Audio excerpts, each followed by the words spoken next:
The Game Silog Show is brought to you by you. Kayo. Kayong nakikinig, kayong nanonood. If you wanna support The Game Silog Show, head over to patreon.com/The Game Silog Show. The Game Silog Show. Ang guest natin ngayon, si Mark San Pedro. Pare, Hi. welcome back sa TGS. Kamusta? Oo nga, it's been a while. Glad to be back. Totoo. Alam mo ba, hindi kita bubulahin pero kailangan lang makarating sa ito. Maraming Oo. listeners na nakagusto nung episode natin about Ay, video game talaga, music. nice. That's good to know. Salamat naman. And ang common nila na comment sa'yo, ang galing mo daw kasi mag-explain. Kumaga parang kunwari, ang ganda na itong music na to, pero hindi kami makahanap ng adjective on how to describe yung music kung bakit siya maganda. So, dun sila natutuwa sa'yo kung paano mo i-describe yung music tapos nag-make sense sa utak. Ay, talaga. Ganun. So, salamat. Much appreciated. Hindi bola yun, pare, ha?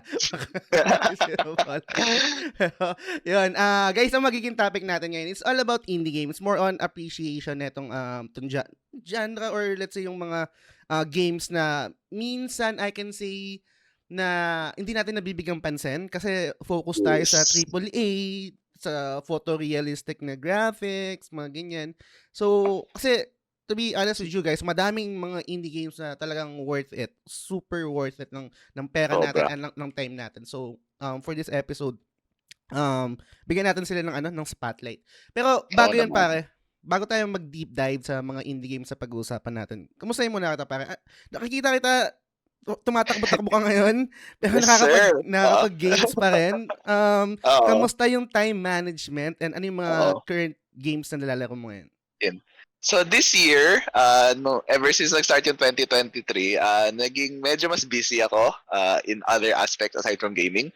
So like for example, sa work, mas dumalas na yung pagbalik namin sa on-site. So ngayon regularly 3 times a week na nasa office ako. So dahil doon, hindi na kasing dalas yung gaming time as compared to 2022 yung completely work from home. So medyo nag-diversify ng onte yung hobby. So ayun nga, as na-mention mo kanina, I recently started trying to get into fitness. Wala lang, parang hahanap ng opportunity makapag-improve din in other aspects of my life. And natuwa din kasi ako nung nag-start ako mag-try tumakbo. Para rin siyang game. Yung tipong nag-grind ka ng stats tapos nakikita mo with every succeeding session, gumaganda yung performance mo. Parang nag-level up pero in real life. So, natuwa ako dun sa parang gamification aspect na yun. Kaya na-enjoy ko siya and tuloy-tuloy ko siyang ginagawa. Pero of course, that being said, even though busy in other aspects, I still try to find time to play games. Syempre naman.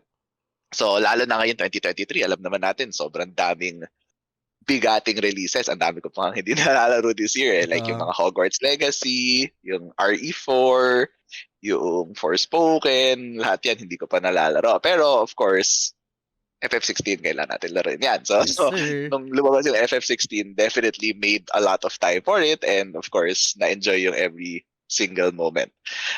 And then more recently, ang mga nilaro ko after finishing FF16, tinapos ko rin yung Wolong a few weeks ago.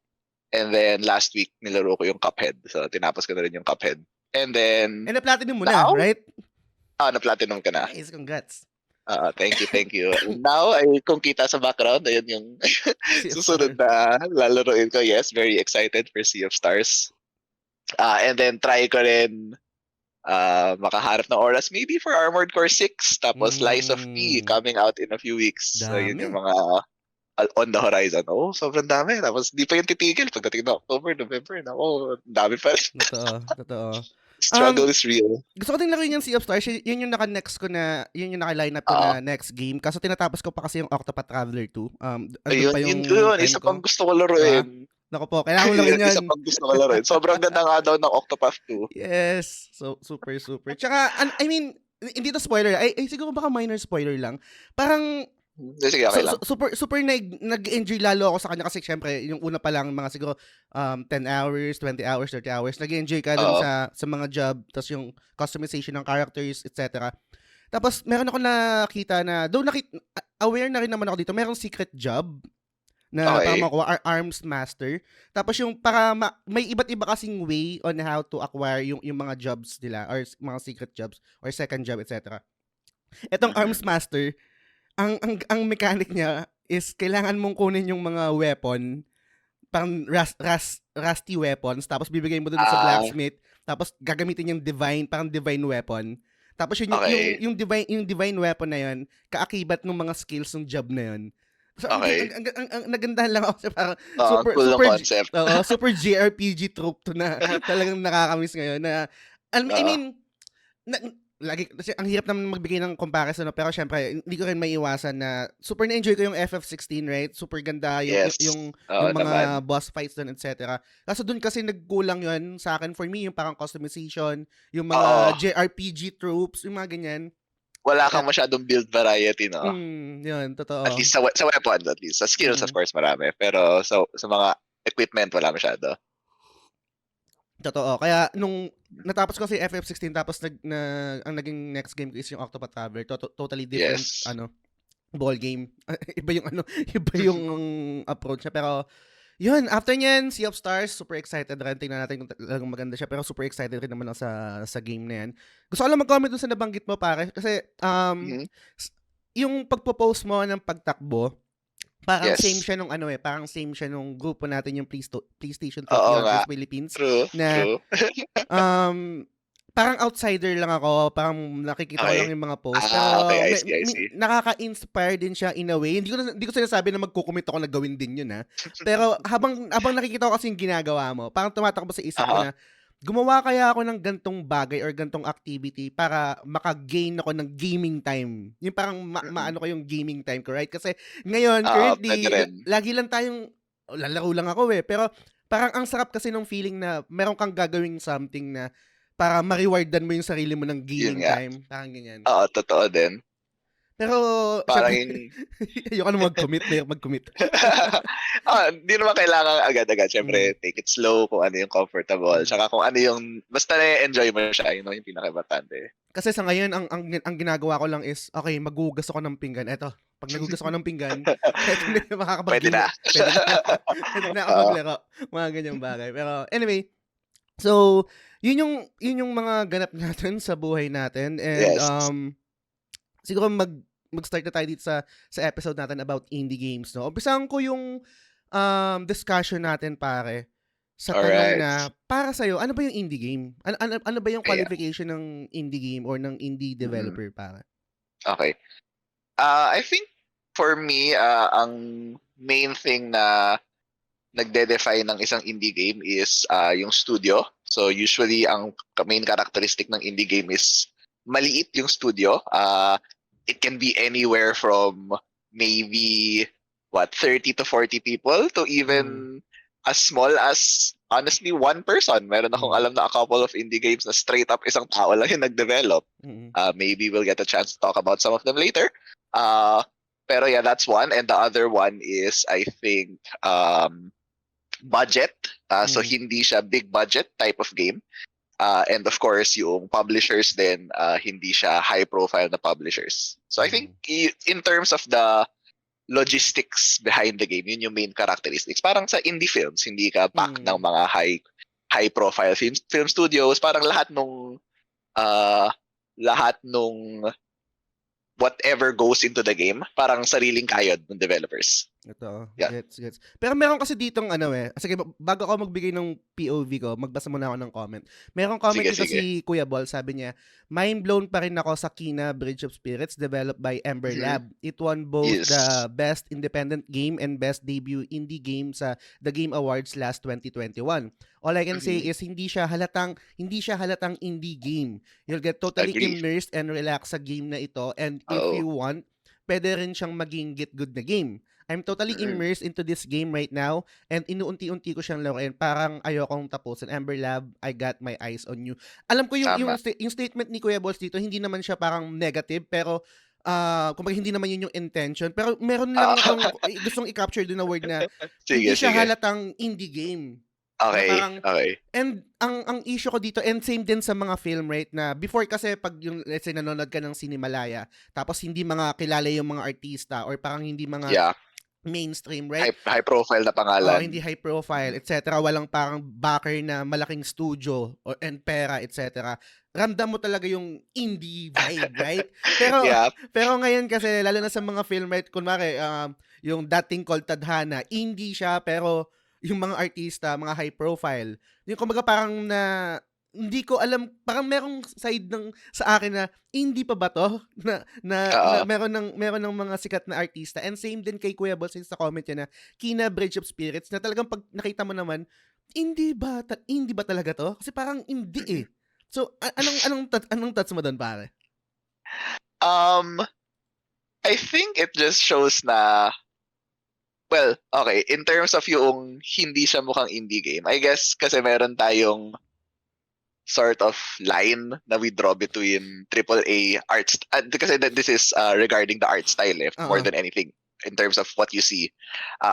So meron tayong siguro parang preconceived notion of what a AAA game should look like, and meron Mm. tayong preconceived notion of what an indie game should look like. So kung iisipin natin yung mga pinaka-popular na indie games, uh, I'll start rattling off a few names na siguro yung mga Hollow Knight, yung mga Yes. Celeste, yung mga Cuphead, Shovel Knight, etc. Very I guess hindi siya kasing high fidelity obviously ng mga AAA games. So very different yung art style nila. So it's more either hand-drawn, pixel art, or low poly. So I think yun yung main difference ni Kina is that hindi ganun yung art style na pinili niya. So yung pinili niya is a much more high fidelity, high polygon art style na very 3D din. Yun, another characteristic of indie games, mostly 2D sila. Which is why it feels a lot more like a AAA game. Pero I think despite that, yung studio naman is still very Yeah. much an indie studio. So, Totoo. yeah. Pati yung sa ano, 'di ba? I'm not sure, correct me, yung sa Senua, tama ba? Bago sila ma-acquire ng Xbox? Hellblade. Oo. Yeah. Indie, I tama think ba? so, yeah. Indie sila. Maliit na studio. I'm not 100% sure din. Pero parang hindi rin sila super high profile na studio. Tsaka yung nabanggit mo na art style, high fidelity, kaakibat rin kasi nito yung budget right? Kung ganito yung Yes. klase ng gagawin mong game, most likely malaki yung budget. Di ko sure kung meron silang backer, meron silang parang let's say I think siguro binigyan sila ng pera ng Sony kasi 'di ba? Tama ba? I think during naalala ko yung first time na nakita ko yung, I don't remember exactly when, pero naalala ko yung first time na nakita ko yung Kina was during one of the Sony events. I'm not sure, maybe during the initial reveal ng PS5. Could have been that one. Kasi tama. Kasi kung tama yung memory ko, nung kaka-acquire ka pa lang ng PS5, parang Kina yung must play yan for PS5, parang mga ganyan. Kasi konti pa lang yung games that time. So, yun. Basahin ko din dito yung comment ni Albert kasi medyo related din sa nadidiscuss natin. Sabi ni Albert dito, for me, mas greater yung appreciation ko sa indie devs if sobrang onti lang yung members ng team or meron din one man lang talaga, like, baka i-butcher ko yung mga pronunciation ng name, Kan Gao, To The Moon, Joachim To The Moon. Okay.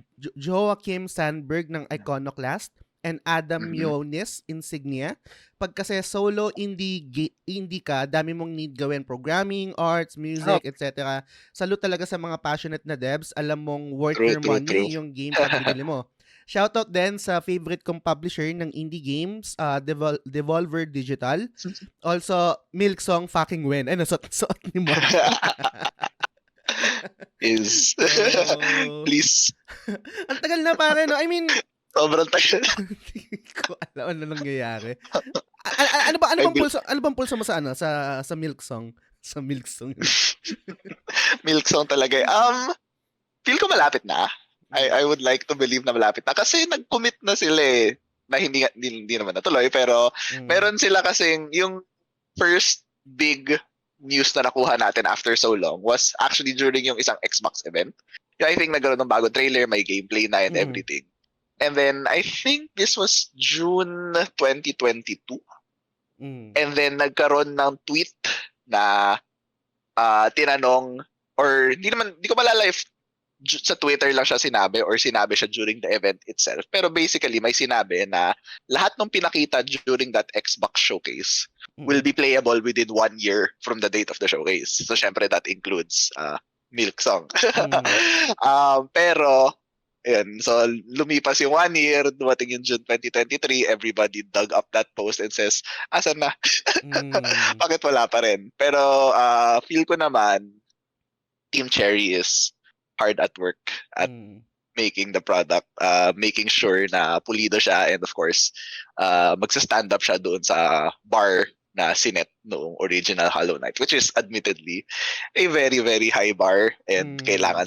syempre kailangan nila mag-deliver or even exceed the expectations of the people. So baka marami lang talaga silang inaasikaso. Pero may tiwala naman ako sa Team Cherry. And yun True. nga, Team Cherry is an example of one of the studios with really, really small number of people. If I'm not mistaken, I think Team Cherry is 3 people, Mm. yung buong studio nila. Tapos So, parang yung si Larkin, tama ba? Larkin? Outsource pa yun, di ba? Christopher Larkin, oo, Parang hindi siya part ng part team ng eh. Team Cherry mismo. Mm. Yeah, And, pero yung core team niyan, 3 people, mm. ang alam ko. Ang nakakatakot kasi dito sa Silk Song is, syempre, I mean yung Hollow Knight eh, right? Yung Mm-mm. first game nila. And super taas kasi ng expectation rin. So siguro kaya Mm-mm. tumatagal yung development stage nila is talagang kailangan nilang andun yung pressure eh. Unlike before, For sure. first game mo creating that game. I'm not saying na hindi sila confident dun sa game nila, pero parang pupusta ako na hindi nila in-expect yung ganito kalaking Yeah, hindi reception. sila mag-expect na magbo-blow up ng ganun. Mm. Yes. Kaya I think yun din yung yung reason kung bakit sobrang tagal. Pero yun, take your time. Willing to wait, Ah. ma'am, sir. Dami pang other games na kailangan natin laruin. Totoo, totoo. Okay lang. So, yun. Basa lang ulit ako ng comment dito. Meron naman Sige. si Mark Christian de la Cruz, mga supporters ng TGS. Sabi niya, I have a deep appreciation for indie games since time dulot ng aking low-end PC noon, kaya yun lang yung kaya i-run. Nagsimula sa Fez, To the Moon, Spelunky at Braid ang aking indie journey noon at tuluyan ng nahumaling, kaya medyo subaybay din ako sa pag-evolve ng mga studios at hardships nila through the years. Shoutout sa aking fave developer na Supergiant Games at ano to, Nicalis? Hindi ko familiar dun sa Ay, Nicalis. hindi ako familiar doon. Sa indie Yeah. games, ang aking go-to talaga hanggang ngayon ay Binding of Isaac, Fair enough. Repentance, at Enter the Gungeon. Ito, laging, Enter the Gungeon. laging sinasuggest to ni MC sa amin, Enter the Oo Gungeon, nga. na may both 500 plus hours sa aking Switch. Para siyang comfort Yun. food na sabaw para sa akin. I cannot believe na hindi pa rin nawawala yung amor ko para sa kanila. Yung gratification na nabibigay sa akin ng mga roguelike games ay very satisfying, but gets ko din why other people don't like the concept of it dahil sa trope na restarting everything over again. Salamat Oo. indie devs, sana nakakakain kayo ng masarap. So, anong thoughts mo dun sa comment ni MC pare?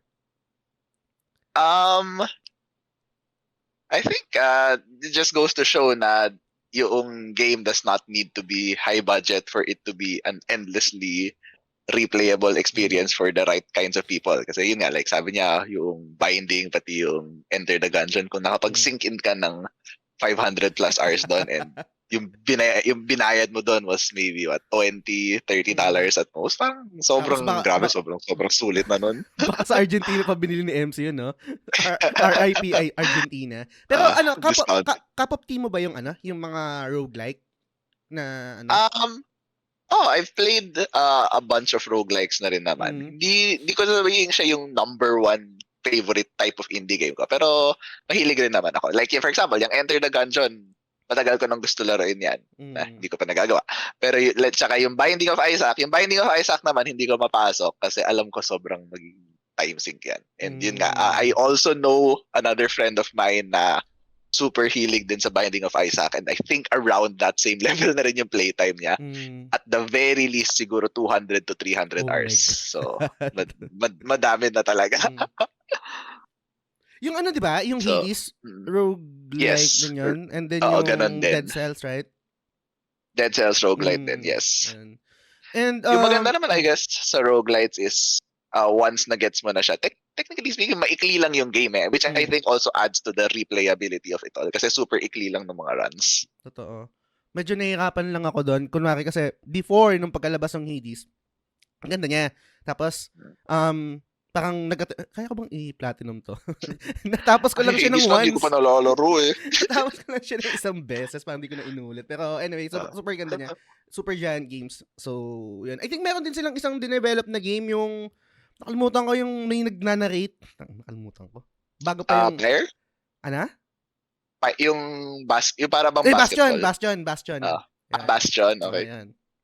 Anyway, so so... Bastion yung pinakauna nilang game eh. Pinakauna nila. So, yan, shoutout sa inyo, Super Giant Games. Meron naman dito si Patrick Ryan Selvosa, si Selvs. Ito yung may ambag ko dito na talagang super nag-click sa akin na indie game na talagang, I can say, ito rin yung nag-save sa akin nung time na nasa dark phase ako nung nasa Korea ako. Which is, sabi niya, Eric Balone, Concerned Ape, lone developer of Stardew Valley, Napsed, sabi niya. And plus one din si Shane. Super ganda nito. Hindi ko alam, hindi ko pa natapos to, pare. Hindi ko pa natapos tong Stardew Valley. And binubot ko lang siya kapag gusto ko lang magpala, magtanim, ganyan. Super satisfying kasi nga for me. And yun yung, lagi ko nakakwento sa inyo guys na yung parang instant gratification. Kasi kunwari nasa real world tayo, right? Pag meron tayong mga ginagawang bagay, kadalasan yung reward, mag-aantay pa tayo eh. Mag-aantay tayo ng, kunwari may ginawa tayong task, aantayin pa natin ng ilang days kung para ma-reward tayo. Parang si same din sa sahod, right? Kapag nagtrabaho tayo, 15 days, after 15 days, saka lang tayo sa sahod.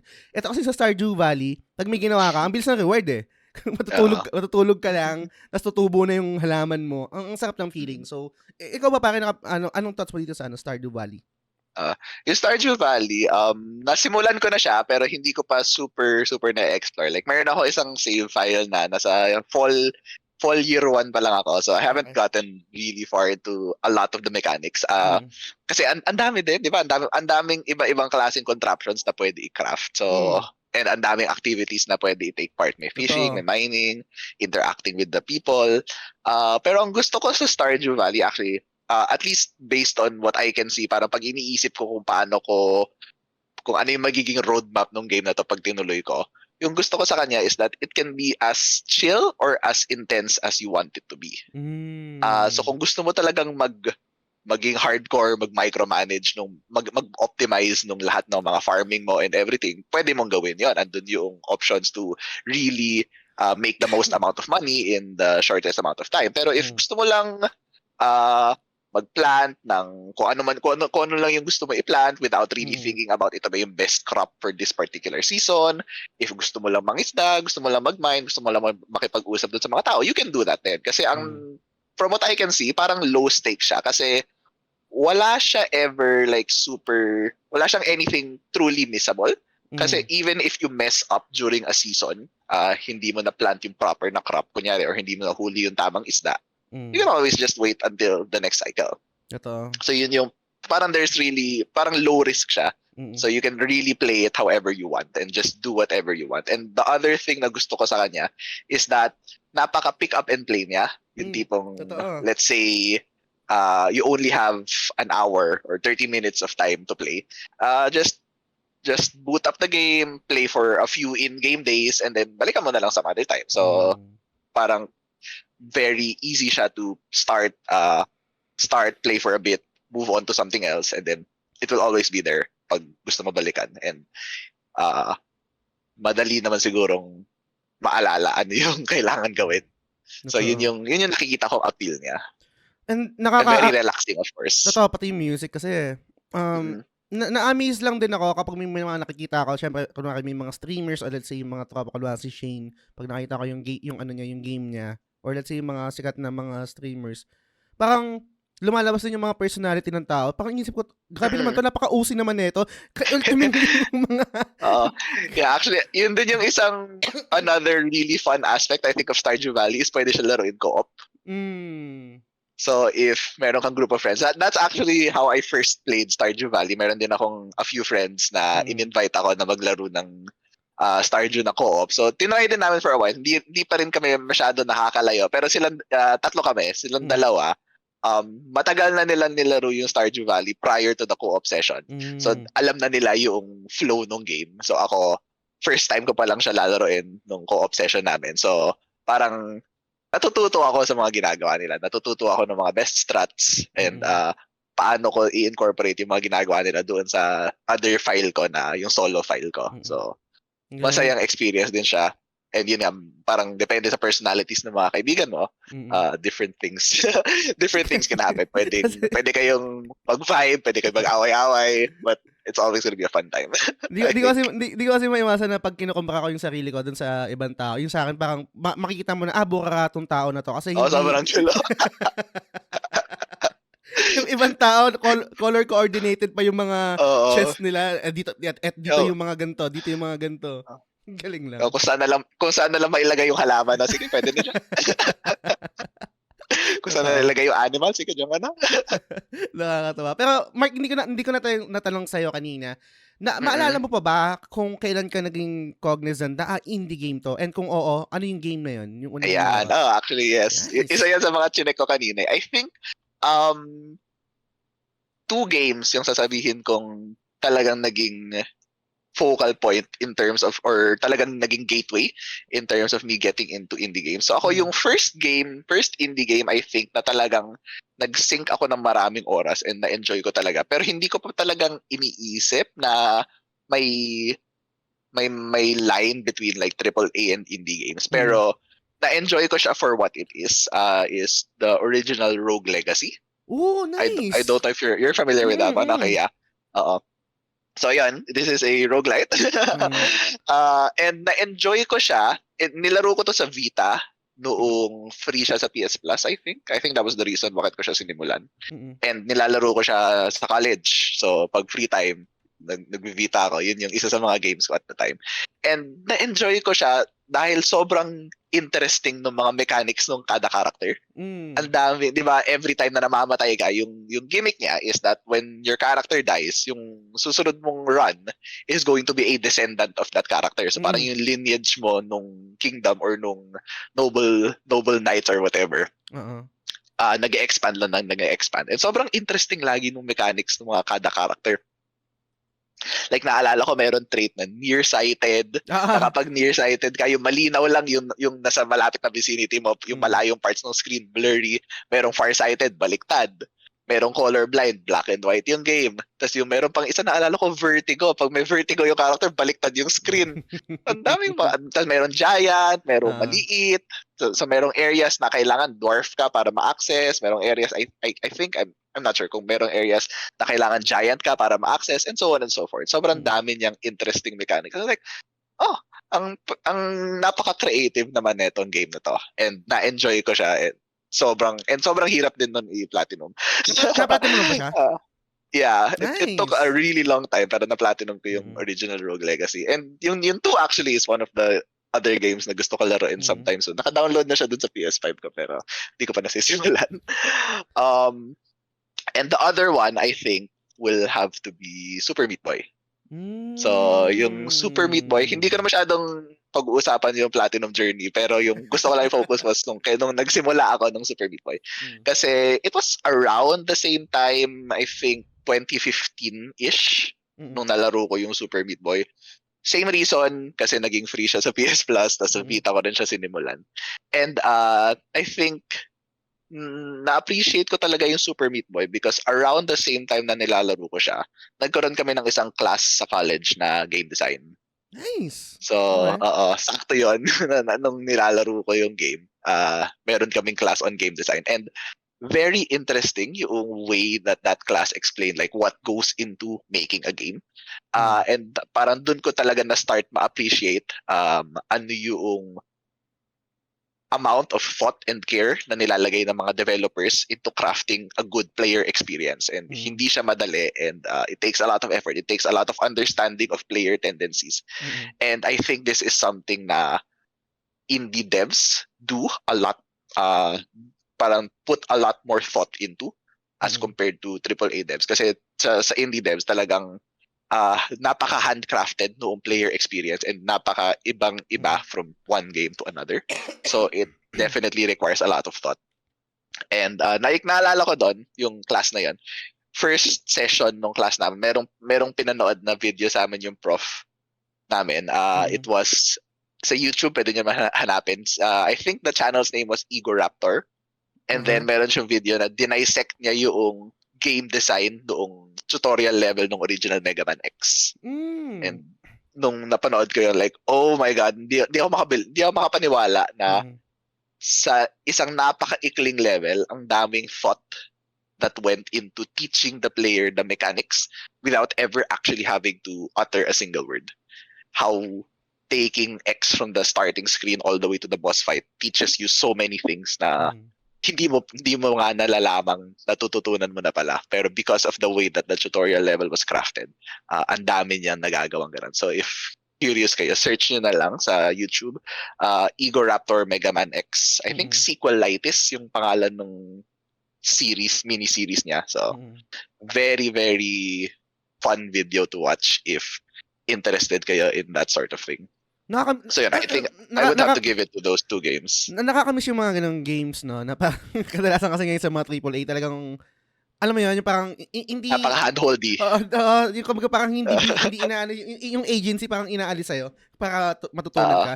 And, yes. may naalala lang ako, i-share ko lang kasi meron ako dating, um, inin parang in-invite sa podcast. QA siya sa Notdog. Okay. Unfortunately, Oh, nag-decline siya. cool. Tapos parang Ay, pero sayang. super super mabait siya, parang nakausap ko siya nagkaroon kami ng maikling exchange regarding sa game din kasi parang ano kung sakaling ganito yung trip ko or ganito yung expertise ko, ano sa tingin mo yung magiging parang trajectory ko kung mag-a-apply ako sa mga studio etc. ganyan ganyan. Studios, yeah. Tapos siya nag-usap kami and doon ko na-realize or doon ko unang narinig bago ko ni YouTube or ni-research yung salita ng mga devs na game feel na Mm-mm. napaka-important niya. Kasi naalala ko before, i-relate ko din sa Final Fantasy 15 na nung ni-release yung Final Fantasy 15, naging discussion din talaga siya, divisive, etc.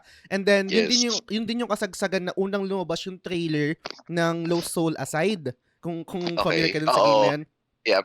Tapos laging nagkakaroon ng comparison na tingnan mo nga to, gawa ng indie dev tapos So, super ganda na compared sa Final Fantasy 15. Tapos parang ngayon ko lang na-realize na etong mga napapanood natin na to, hindi pa rin yun kasi magmamatter pa rin yan kung ano yung game feel. Kung final pag, release. pag Yeah. nilaro natin siya, ano yung pakiramdam natin kapag kinokontrol na yung character. Kasi super game breaking din yun kung parang ang bigat na ito parang ganyan yung mga ganong aspeto ng game, right? And same din to na meron ako napanood ng documentary yata, yon or parang analysis ng let's say kunwari sa Dead Cells na kunwari pag tumalong ka sa isang platform papunta sa isang platform, hindi natin nakikita pero parang forgiving sila. Parang makikita mo na yung paa niya meron pang isang cell na invisible pero hindi ka nahuhulog. Paglagpas ka na ng platform, yung coyote time na feature. Oo, parang ganyan. So parang yun, kasi merong mga games sa super parang hard na hindi sila forgiving sa part na yun na mahuhulog ka talaga pag mahuhulog ka dahil lang sa malit na pixel na yun. Pero dun sa Dead Cells, parang tinake into consideration nila na, hindi, pag ganito, pag tumalon ka, hindi ka na mahuhulog kahit isang paa mo lang yung yung mga ganung bagay. Yeah. So, super agree dun sa statement mo na hindi siya basta-basta na parang sige, gawa lang tayo ng ganyan. Ang daming thought na binibigay dun sa game. And siguro follow-up question ko dun sa'yo, dun sa Super Meat Boy. And paano yun? Sige. Talagang naging ano siya, naging parang conscious effort sa'yo na, sige, maglalaro ako ng AAA, itong mga big budget games, pero kailangan maglalaro din ako ng mga ganito, mga indie games. Or depende lang kung ano yung, ano mag-resonate sa'yo, parang ganyan. At that time, hindi pa naman ako super, like, naghahanap ng indie games. Parang I think at the time, mostly ang nilalaro ko lang is kung ano yung nagiging free sa PS Plus. So, kung ano yung tumating doon, yun lang sa Rogue Legacy. So, ito yung mga indie games na nalaro ko during college. Some of the first few indie games na nilaro ko. So, yun, yung Rogue Legacy, Super Meat Boy, kung familiar ka doon sa Velocity 2X na game. Yung Velocity 2X, super cool din ng concept niya kasi yung idea naman ng Velocity 2X, mix siya ng run and gun, tapos parang Space Invaders na top-down shooter. Parang bullet hell na ganon. So yung mga levels, seamlessly nagpapalit siya between yung space shooter na style tsaka yung run and gun na style. And very fast-paced din siya.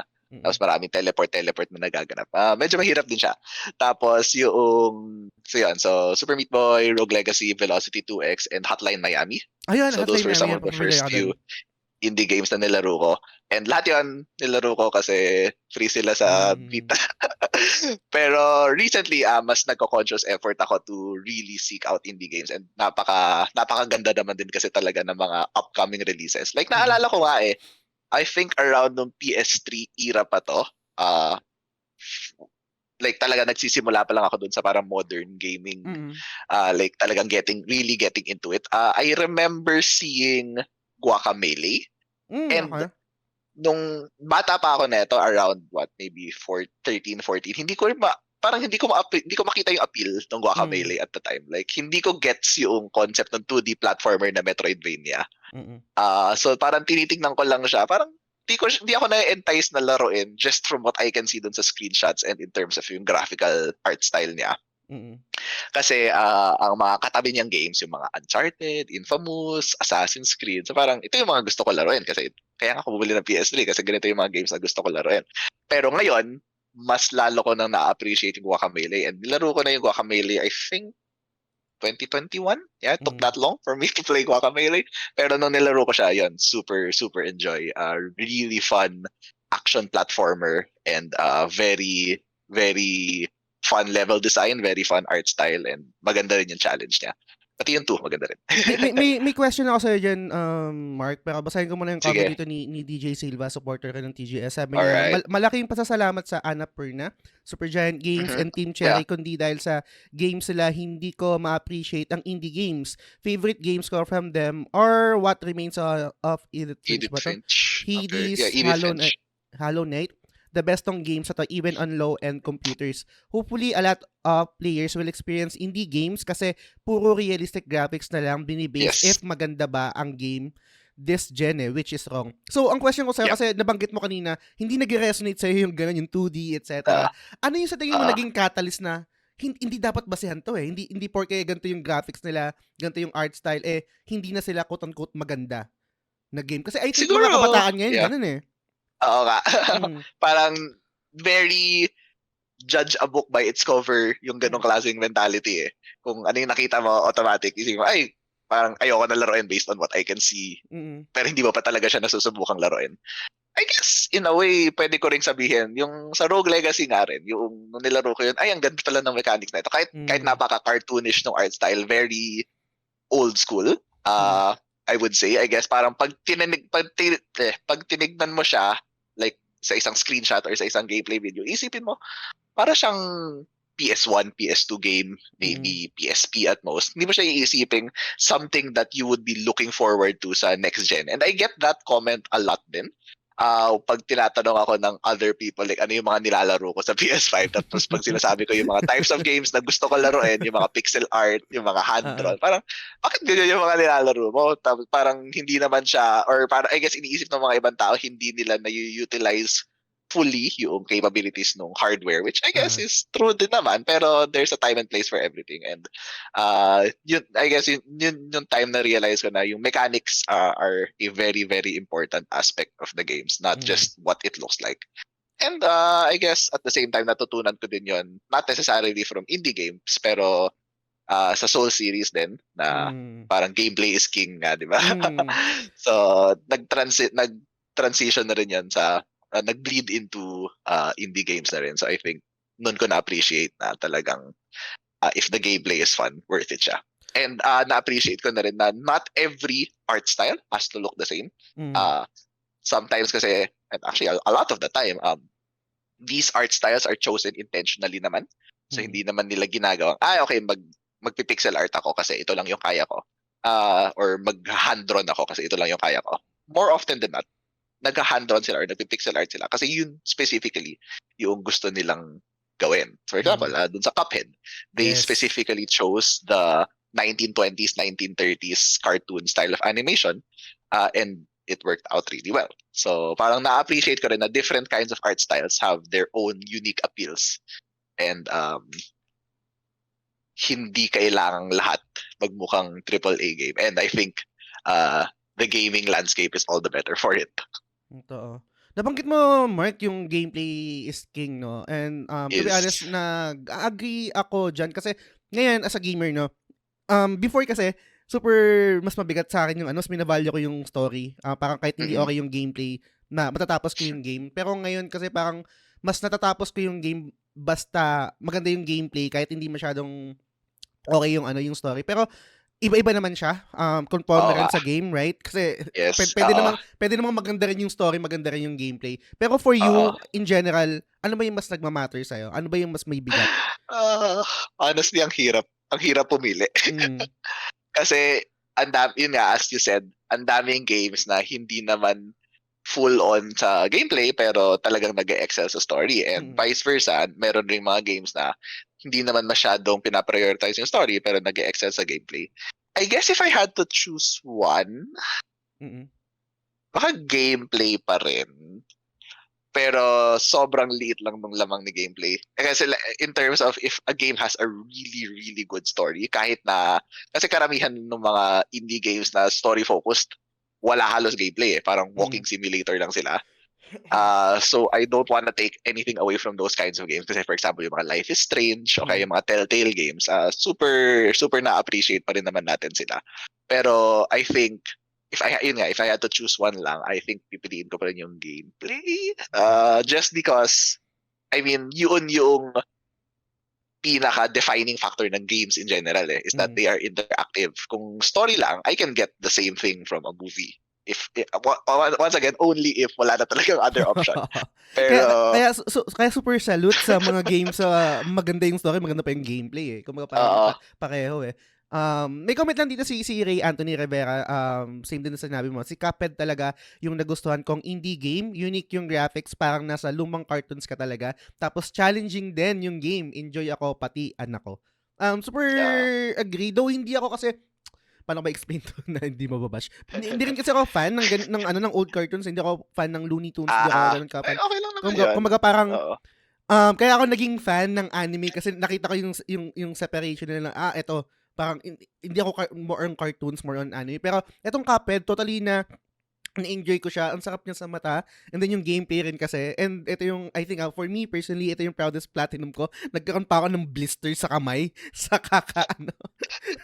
ma-platinum. Kasi ito kasi, ang maganda kasi sa Cuphead, parang, sige, sorry, dumadaldal ako. Parang sinasabi nila, bakit yung Cuphead na platinum mo, pero yung ibang games, kunwari, parang nahirapan ka mag-platinum. Ang maganda kasi sa Cuphead, guys, ang bilis niya kasi. Pag namatay ka, andun ka agad. Yes. Wala nang run-in, wala nang pupuntahan to. Momentum mo nandun eh. And I think as a gamer ako, ganun ako, yung parang momentum-based ako na kailangan hindi ma-break yon. Pag na-break yon, matagal uminit ulit yung makina ko. And yun yung maganda sa Cuphead na pag nagme-messed up ako, okay lang, try again, tas ganyan tuloy-tuloy lang. And eventually, yun, na-platinum ko, super proud. Flex ko lang na mabilis, pero... Na-imagine ko bakit ka magkaka-blisters kasi grabe talagang yung fire button nakapindot lang the entire time. Like, may point ka nung nilalaro ko yung Cuphead, inisip ko, gamitin ko kaya yung turbo controller tapos i-keep ko na lang na nakapindot yung square para hindi ko na kailangan pindutin. Pero tinamad ako hanapin yung turbo controller kasi hindi ko actually ginawa yun. Pero that was an idea. Pero I would just like to add on dun sa point mo noong mabilis yung restart. I also completely agree with that, and ako rin, I believe na isa yun sa mga factors na kailangan or isa sa mga characteristics na meron yung isang mahirap na game. Kailangan super bilis ng attempt to try again kasi yun nga, kapag super tagal nung run back to the point where you died, nakakasira siya ng momentum. So this is a characteristic that some other hard games that I know and love also have. Mainly, once again, si Super Meat Boy. Ganon din si Super Meat Boy. Isa rin yun sa mga bagay na na-appreciate ko sa kanya. Na pag namatay ka, instant respawn. Nakakatuwa nga kasi pag namatay si Meat Boy, may blood splatter, di ba? Or meat splatter, I guess, na yung animation ay sumabog yung katawan niya. May particle effects. May mga times na hindi pa tapos yung particle effects ng pagsabog ng katawan niya, nag-respawn ka na. Pag respawn mo, nakikita mo sumasabog pa yung luma mong katawan. Ganon siya kabilis. Tapos the other game na nag-e-employ na itong characteristic na to is Celeste. Super bilis ng respawn time ng Celeste. And I think kailangan talaga yon because of the difficulty level. So it's something na it allows you to just keep trying over and over and over again. And talagang parang hindi mo na-feel na nasasayang yung effort because each screen is relatively short. So, ganun din yung sa Cuphead na each boss, when done properly, takes 2 minutes or less. So, parang at worst, you're losing 2 minutes of progress every single time. Hindi siya kagaya ng, ay, nawalan ako ng kalahating oras ng progress. Totoo. So, I think it really helps keep the momentum. Nag-assist mode ka Yan. ba dyan sa Celeste? Assist mode nga ba ako? Definitely for the main game, hindi ako nag-assist mode. Pero Mm. hindi ko maalala kung nag-assist mode ako for the trophy na yung kailangang may 9 strawberries ka ba or something na at once hawak-hawak mo. Pero for the main game, hindi ako nag-assist mode. Okay. Merong question before pero ibato ko na rin dito kasi meron nagtanong dati si Duckbird. Parang sabi niya, Alright. possible ba na manalo Hi, ng The Game Awards yung mga retro inspired games or mga indie games? Kasi ang dali lang naman sagot, which is oo, possible. Kaso nga lang kumbaga parang Probable wala ba? pa eh. Wala pa nang nangyari na nominate sila, let's say yung Celeste, right? Hades, Yeah. I think. Mm-mm. Pero yung talagang nanalo, correct me and guys, correct me if I'm wrong, wala pa, di ba, nanalong The Game Awards na retro-inspired or indie game? Hindi ko alam if ika-count mo bang indie game yung It Takes Two? I don't know. Yeah, di ba? hindi rin ako sure. Hindi rin ako sure. Pero sige. Pero feel ko nga rin, possible siya, pero uphill battle siguro. Kasi syempre, in terms of the general population, talagang ang mainstream appeal is the AAA big budget blockbuster games. Pero I definitely would like to see it happen, and I think kaya naman. Ang weird lang nito na alam ko magkaibang medium din naman kunwari sa film or sa video games. Kadalasan kasi 'di ba, kumbaga yung mga mainstream, hindi yun yung ang nananalo mga indie film right? Sabi ko, bakit sa films, sa films, bakit kaya dito sa video game industry, bakit kaya hindi ma-play din, no? Parang hindi nabibigyan ng same gravitas or parang same judgment kapag indie games compared sa mga big budget games. Ewan ko, hindi ko rin alam yung explanation doon. Pero, yan. May comment dito si Macy Tang Balyaras. Basahin ko lang pare. Sabi niya, so far, ang natatandaan kong indie game na natapos ko is Dream Daddy. Familiar ka dito pare? Wait, I think I know what that is. Sabi niya, first ko siyang na-encounter. Kala ko, di ba? Hindi ko alam eh. Sabi niya, first time ko siyang na-encounter. Kala ko it was just a joke. Then nakita ko nilalaro siya ni Markiplier as a charity stream. Okay. Visual novel siya. It was surprisingly wholesome while giving me a good laugh with its various mini games and terrible dad jokes. The game was simple and entertaining and hindi heartwarming. Hindi pa may kabayo, pero ganun din siya. Ayan, that's just what I needed at that time since kakagaling ko pa lang sa bar exam, sabi ni Macy. Okay. Pagdating naman sa visual novel, ang maibabato ko dito, syempre, alam niyo naman lahat guys, Doki Doki. Diba? Parang super solid. I mean, tama ba yung adjective? Super solid experience. I mean, very unique, I would say. Super, maganda siya. I would say, would I say favorite horror game kasi Doki Doki? Maybe. Ito ba? Maybe. Oo. Bakit? Favorite Sige, horror bakit? game ko. Explain, expound. Bakit? Sige, go. Kasi once again, napaka-unique ng horror style niya eh. Kasi a lot of horror games rely on jump scares. Totoo. And yung type of horror ni Doki Doki is yung almost complete opposite ng jump scare based. Hindi siya parang shock based. It is a more parang naglilinger lang siya, slowly nagki-creep up, nagbi-build up, and then tumataas yung tension gradually. Parang mapapansin mo, ay, may something slightly off. Yung tipong, minsan parang napapansin mo, nakatilt ng onti yung screen, or yung time na Monica says something just ever so slightly out of place. Yung para sabihin niya, remember to save your game, yung mga ganong klaseng comments niya. O kaya yung time na nasa harap siya ng text box, or yung kinokontrol niya yung cursor mo. So, napaka-unique ng lahat ng mga pinagagawa niya. And of course, may jump scares pa rin naman sa Doki Doki, pero super konti. I think there are like 2 or 3 jump scares lang. Pero that aside, yung fourth wall breaking niya is one of the things na I really, really appreciate. Sobrang tuwang-tuwa lang talaga ako every time na may nag-a-attempt ng mag-fourth wall break sa mga games. Kaya gusto ko yung mga idea ni Kojima eh. Pero, napaka-unique kasi ng horror style ni Doki Doki. I think it's gonna be really hard to replicate, I guess. Totoo. So, super agree kasi matagal ko na siyang naririnig and surprisingly hindi ako na-spoil, no? Kasi parang feeling ko Oo, same. magda-die down yung effect niya kung spoiled na ako. Mm. And agree rin sa'yo na hindi siya about jump scare. Though may mga nakakagulat din doon. Oo. It's more on, I'm not sure kung tama yung word, parang cerebral yung ano niya, yung parang yung Mm. takot niya. And then parang yung feeling ng uneasiness na parang may mali Yes. yung ganong Oo. klaseng takot na nakikreate nung game. Kahit lang yung biglang super galing kasi parang simple lang pero super galing. Magbabago lang yung text. Magkakaroon lang ng Mm. black outline yung text. Oops, parang may mali. Mga ganong bagay. Oo nga. Ang galing. Yan. Super enjoy yung Doki Doki. Hindi nyo pa nalalaro, guys. Meron din kaming... laruin nyo muna and then kapag natapos nyo, pakinggan yung spoiler cast namin. Parang meron ka bang Oo gustong nga. shout out na mga games na or i-mention na parang mga indie games na you totally enjoyed playing? Sige. Try ko tumingin. Mm. Yung isa naiisip ko off the top of my head, siguro banggitin ko na lang din. Similar siya sa Doki Doki. Okay. It's a game na once again at first talagang dinismiss ko lang siya, hindi ko siya inisip as anything na substantial. Akala ko sobrang joke time niya na game. Yung pangalan ng game is Hatoful Boyfriend. Parang ano ko yan. Oh my God. I don't know if familiar ka ba dito? Familiar ako pero hindi ko alam kung anong naririnig ko siya nababanggit ng mga podcaster, Okay. mga content creators. May nakita ka bang screenshots ng game or Wala. anything? Wala. Wala. So wala genre, hindi mo din alam kung anong klaseng game siya. Alam ko visual novel, ba? Hindi. Yes, visual Okay. novel din siya, dating sim din siya. Okay. Pero yung twist niya, lahat ng mga other so ikaw, tao ka, yung bida tao. Okay. Lahat ng other characters nun sa buong game, puro ibon. They're all pigeons.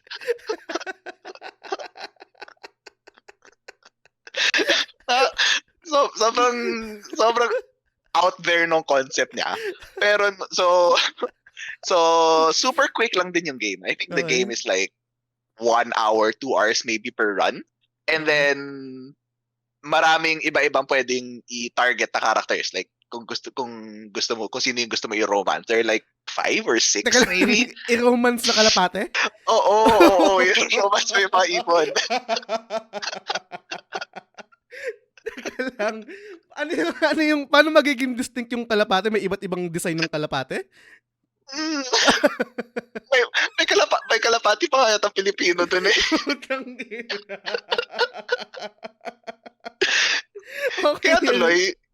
Kaya tuloy nung syempre nung on the surface or looking at it like yun on paper, parang sobrang joke time talaga niya naging. Kaya hindi ko iniisip na anything parang anything substantial siya. So nilaro ko siya once. Sabi nung isang kaibigan ko, try ko daw. Okay. Nakatapos ako ng isang run. Wala namang anything out of the ordinary masyado na nangyari. So natapos ko yung isang run and then hindi ko na we stopped there. Pero later on, a few weeks later, maybe binalikan ko siya. Tapos ang sabi ko nga, kasi this was around the time last year. Tama ba? Yeah, this was around the time last year na lumabas yung remake ng Last of Us Part 1. Okay. So yung ginawa ko, nilaro ko yung Last of Us Part 1, yung remake, tapos after that, sinunod ko yung Last of Us Part 2. So para lang tuloy-tuloy kasi hindi ko pa ginagawa yung mga New Game Plus trophies. So sabi ko, sige, para sunod-sunod, gawin ko sa Part 1 tapos si Part 2. Tapos sabi ko, para change of pace, parang pang-distress na game kasi alam mo naman sobrang stressful, sobrang depressing ng Last of Us. Sabi ko, lalaroin ko tong Hatoful Boyfriend para joke time, funny, chill. Pero nung ginagawa ko na yung iba-ibang routes, nagulat ako, the game gets dark towards the end. The game gets out there towards the end. Hindi ko na lang i-explain kung bakit. Pero may mga murder, may mga war. Oh my God. Sobrang nagulat ako nung first time na nagkaroon ng something like that dun sa isang doon sa isang route na yung isang kalapati, pinatay niya yung isa pang kalapati. Tapos parang pinag-experimentan yata yung katawan or something. Like, what? I did not expect this at all. Pero I won't say much more para hindi na masyado spoilery. Pero if that is something that sounds interesting, check out nyo guys. Sige. Hindi kayo magsisisi, I guess. One way or another, hindi kayo magsisisi. It's an Like, ko interesting nga yan. experience. Di ko alam. Naririnig ko siya, pero hindi ko alam na ganyan, no? Siguro nga dahil dun sa judgment kagad, dahil dun sa itsura niya or dun sa name niya. Pero, nabanggit mo kasi ako, personally, hindi ko siya kinukonsider na spoiler. Let's say yung sinabi mo na parang magiging dark siya, yung mayroong mga dark themes dun sa game, no? Yeah. Kunin ko lang yung point of view mo dito kasi nabasa ko rin to ng isang talking point sa Doki Doki. I'm not sure kung saan mo siya nilaro, sa PC ba or sa yung DDLC na ba? Unfortunately, PS5. PS5, okay. Kasi meron doon, naging talking point siya, I think nabasa ko sa Reddit or sa Twitter na magkaibang experience kapag doon sa PC. Yes. Pero magpo-focus ako Very doon much sa so. magpo-focus ako doon sa trigger warning. Okay. Gets ko na kailangan Ah. yung trigger warning kasi syempre Mhm. baka naman 'di ba kung ano man yung nangyari sa etc. no. Pero sa kabilang banda on a gamer's perspective, nakaapekto ba siya sa na alam mong may i-expect kang ganto sa game na to? Let's say themes of suicide, themes of blah blah blah, self-harm, etc. I think for me, okay lang naman yung trigger warning. Kasi sa Doki Doki naman, unfortunately, na-spoil na ako slight. Okay. Like, alam ko yung first pivotal moment. Alam kong mangyayari. Hindi ko lang alam exactly when siya mangyayari. Pero nakakita na ako I think nakakita na ako ng screenshot ng scene na yun. So, like, alam kong mangyayari siya at some point. Tsaka, I mean, in general, alam kong may horror aspect siya. So, para kasi yun yung talaga naging isang talking point ng game. Even if hindi ka na-spoil doon sa specific scene na yun, alam mong Doki Doki is not what it seems. And that's why people are talking about it. Kasi yun nga, mukha siyang dating sim pero psychological horror pala siya. So I think yung warning na yun, well, for me lang personally, it's something na with or without it, i-expect ko na siya. Gets. Kasi ini-imagine ko kung, syempre hindi ko na magagaya or mararamdaman kung ano yung naramdaman ng mga unang naglaro nito sa PC, right? Kung gaano mas may bigat ba yung gulat sa kanila kasi totally walang trigger warning and totally wala silang alam doon sa mangyayari. Parang ganyan. Wala bang trigger warning doon sa PC? Kasi yung nabasa ko sa talking point before, nung unang nalaro nila yung Doki Doki, wala daw trigger warning eh. Ewan ko, pwede nyo ako i-correct doon guys doon sa PC version. Okay. So parang dito sa PS kasi, nagkaroon na siya talaga. And in general, I think ganun din naman sa mga ibang games, right? Na parang, syempre, responsibility nila na magkaroon ng trigger warning, right? Pero in general, iniisip ko rin na, sana hindi magtunog selfish, no? Pero gusto ko lang i-relay yung gantong, naisip ko sa utak ko na parang, mas may bigat ba kapag totally blind ako doon sa, may experience ko sa the game, na walang trigger warning about self-harm, suicide, etc. Hindi ko rin alam eh. Pero syempre, mas gugustuhin ko na lang na para sa mga kapwa nating gamers baka trigger, di ba? Mas okay na rin yun. Yes. Kung may trigger warning. Yeah. Pero yun, basa lang ako ng comment dito pare. Comment ni Sige. ni Lance Galapon. Sabi niya, isa sa mga pinaka-favorite kong indie game na nalaro ko is yung sa Clay Entertainment's Don't Starve. Sobrang na-addict ako sa horror survival game na yan. Dito sa game na to, nakaramdam ako ng sari-saring emotion, galit, takot, pagkahinayang, tuwa. Pero higit sa lahat, labis na pagkakakaba every time. Maubusan ako ng apoy tuwing gabi or every time magda-drop down to 10 ang hunger ko in the middle of the night. At tuwing makakarinig ako ng mga kaluskos at signals na lalabas na yung mini-boss, Deerclops. Tapos, hindi pa ready ang base ko for weapons and traps. Pero other games ng Clay is disappointing for him. Nakachamba lang ata sila sa Don't Starve. Nalaro mo ba ito para Don't Starve?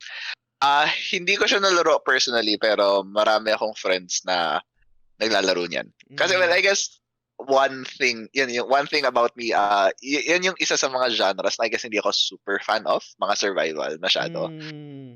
Kaya hindi ako nakapasok masyado sa Don't Starve, I guess. Same.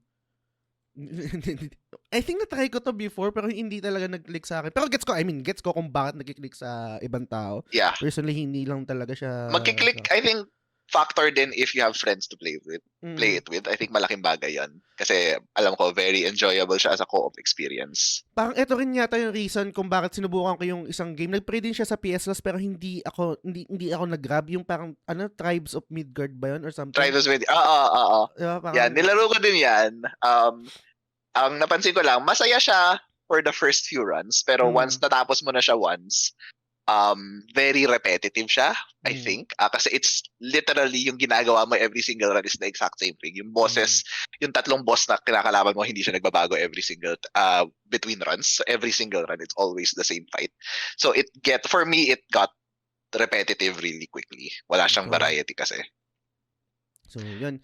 Another comment na dito ni TJ Balyares, sabi niya, aaminin ko, wala pa ako ni isa na natapos talaga na indie game. Gawa ng puro na sa AAA games ang focus ko nung simula. Pero nung naging cognizant ako sa existence ng indie game, simula nang mag-legit ako, doon ako nagkaroon ng sense of intrigue sa kanila. So, lumobo yung backlog ko nung nag-decide ako dumagdag ng mga indie titles sa game library ko. Siguro for this one, my appreciation for indie goes to the indie game devs themselves. Ang gagaling nila, Okay. they stood their own ground kahit higante ang ibang devs.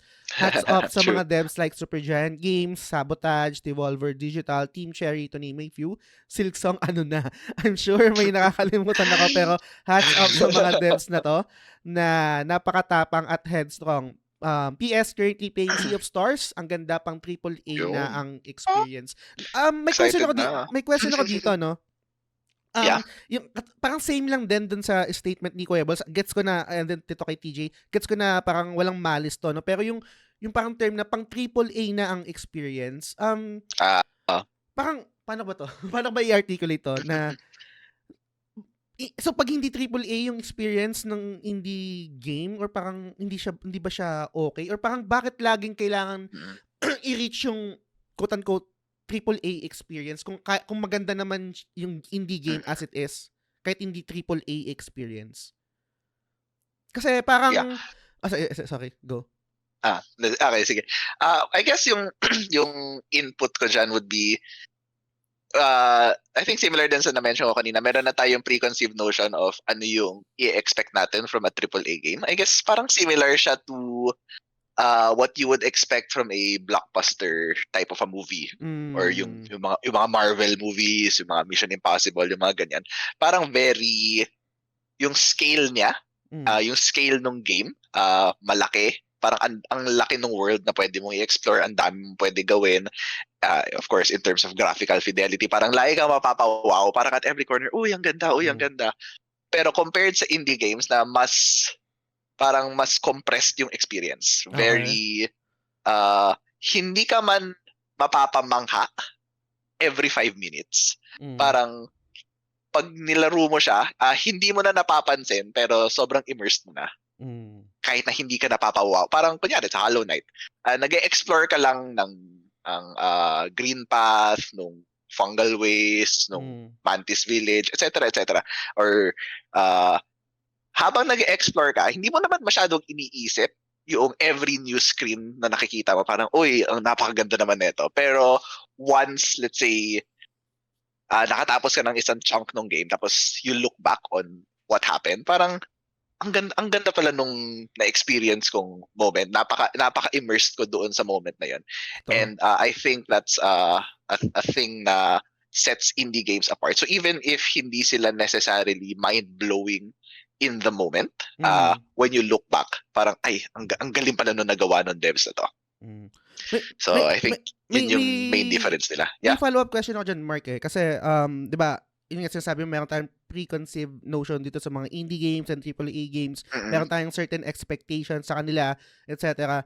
Do you think darating yung time na kahit indie game sila, same sila ng price point ng AAA? And kung wala man, or let's say sa'yo lang sa tingin mo, ano yung indie game na nalaro mo na willing kang to pay full price dito sa indie game na to? Let's say 60 good or 70. question. I think just because of all of the logistics that goes into developing games, feel ko hindi naman siya mangyayari na lahat ng indie games magiging $70 na rin. Kasi pero some of the main reasons bakit super mahal ng mga AAA games is because sobrang daming taong nagtatrabaho sa kanila and sobrang daming layers of expenses na pinagdadaanan yung game, from the marketing, to the publishing, to the development, to the shipping ng mga physical copies and whatnot, tapos maintenance ng mga kung ano-ano mga servers, kung may online component man yan. Mm. Pero, and just, of course, yung sheer number of people involved compared sa indie games na mas maliit yung mga development studios, hindi sila kasing wagas gumastos in terms of advertisement sa mga showcases and whatnot. Usually they tend to try and advertise the games themselves. So costs wise, mas konti yung pumapasok. So mas konti din, at least I don't have the data to back this up, pero ito lang yung nai-imagine ko. I would think na mas konti yung amount na kailangan rin nila i-recuperate. Kaya nagagawa nilang i-price yung games nila at a lower price point, which is good for everybody, because for the amount of quality that you get, for the price point that you pay, napakasulit talaga niya. Totoo. And indie game that I would be willing to pay full price for, at the moment, ita-translate ko na lang yung tanong na yan to my favorite indie game of all time, siguro. Okay. Kasi I guess siya naman din yun talagang parang sabihin ko, at a $60 price point, I think napakasulit pa rin niya for what I got out of it. And ano yung impact na naiwan niya sa akin is a game na na-mention ko na kanina, pero babalikan natin for a bit ngayon, si Celeste. Si Celeste yung favorite indie game ko of all time ngayon. Which is really surprising considering na last year ko lang siya nilaro. Pero last year ko lang nilaro yung Celeste, pero nag-shoot up na siya agad sa top 5 games ko of all time. Ganon siyang kaganda for me. I think Celeste really excelled in so many aspects, from the gameplay, of course. Super ganda ng gameplay. Super ganda ng story, super ganda ng music, super ganda ng art style. Everything about that game is so good. And even yung difficulty level, from the A sides to the B sides, the C sides, and then meron ka noong chapter 9 na optional DLC, pero super ganda din nung naging impact. So I think I would have to say Celeste, and I could talk for so long about that game pa. Hindi ko pa siya natapos, pero super yun nga. Yung music pa lang niya, super panalo na. Pero mag-pushback lang ako ng konti dun sa statement mo, no, nung dun sa indie games, let's say, kung gets naman kasi tama naman talaga. Let's say yung mga nagastos nila dun sa production, and then yung parang target profit nila na para bumalik, mag-break even, at para kumita, etc. Talagang meron silang capacity na i-price yung game nila ng mas mura compared dito sa mga AAA games, right? Yep. Kaso nagkakaroon din kasi ng discussion nga, I'm not sure kung familiar ka na, parang binaril ng mga devs yung sa kanilang paa na ang laging trajectory nila is photorealistic, and yun yung nagkikreate ng mas malaking budget sa kanila, kaya parang trap na sila doon. Unlike dito sa, let's say, compare natin sa Nintendo na may sariling mundo, wala kaming pakialam sa photorealistic nyo. Ibebenta namin yung game namin ng $70, pero hindi kami, ganyan. So parang ang question ko lang siguro sa iyo, and then siguro sa majority ng nakikinig sa atin, na do you think dadating yung time na parang i-accept natin na dapat yung presyo is magbabase dun sa total experience ng game? Kung ang pinanggagalingan ko kasi is, kung etong game na to magbibigay sa akin ng best 8 hours experience of my whole life, parang ganyan, pinaka the best 8 hours ng buhay ko, parang willing ako magbayad ng full price dito eh. Alam ko medyo parang ang tawag dito, yung statement na ganun is entitled, kasi meron tayong capacity to buy games, right? Unlike sa iba, and gets rin naman na kaya, di ba, nagtitipid tayo, etc. Pero related rin kasi dito yung length ng games eh, na parang pag mahaba, pag maikse, hindi sulit yung game. Right? Kailangan mahaba. And then, nag-i-snowball effect siya sa mga devs, kasi parang quote-unquote forced. Napipilitan sila na or ipad na-incentivize silang pahabain. Yes, yung mga ganung bagay. So, sa tingin mo, darating ba tayo sa point na talagang i-accept natin na dapat ganito yung game, etc. Hindi about sa length, hindi rin about sa graphics, and parang ipaprice nila yung game nila kasi we're confident na super solid experience to, gaming experience to?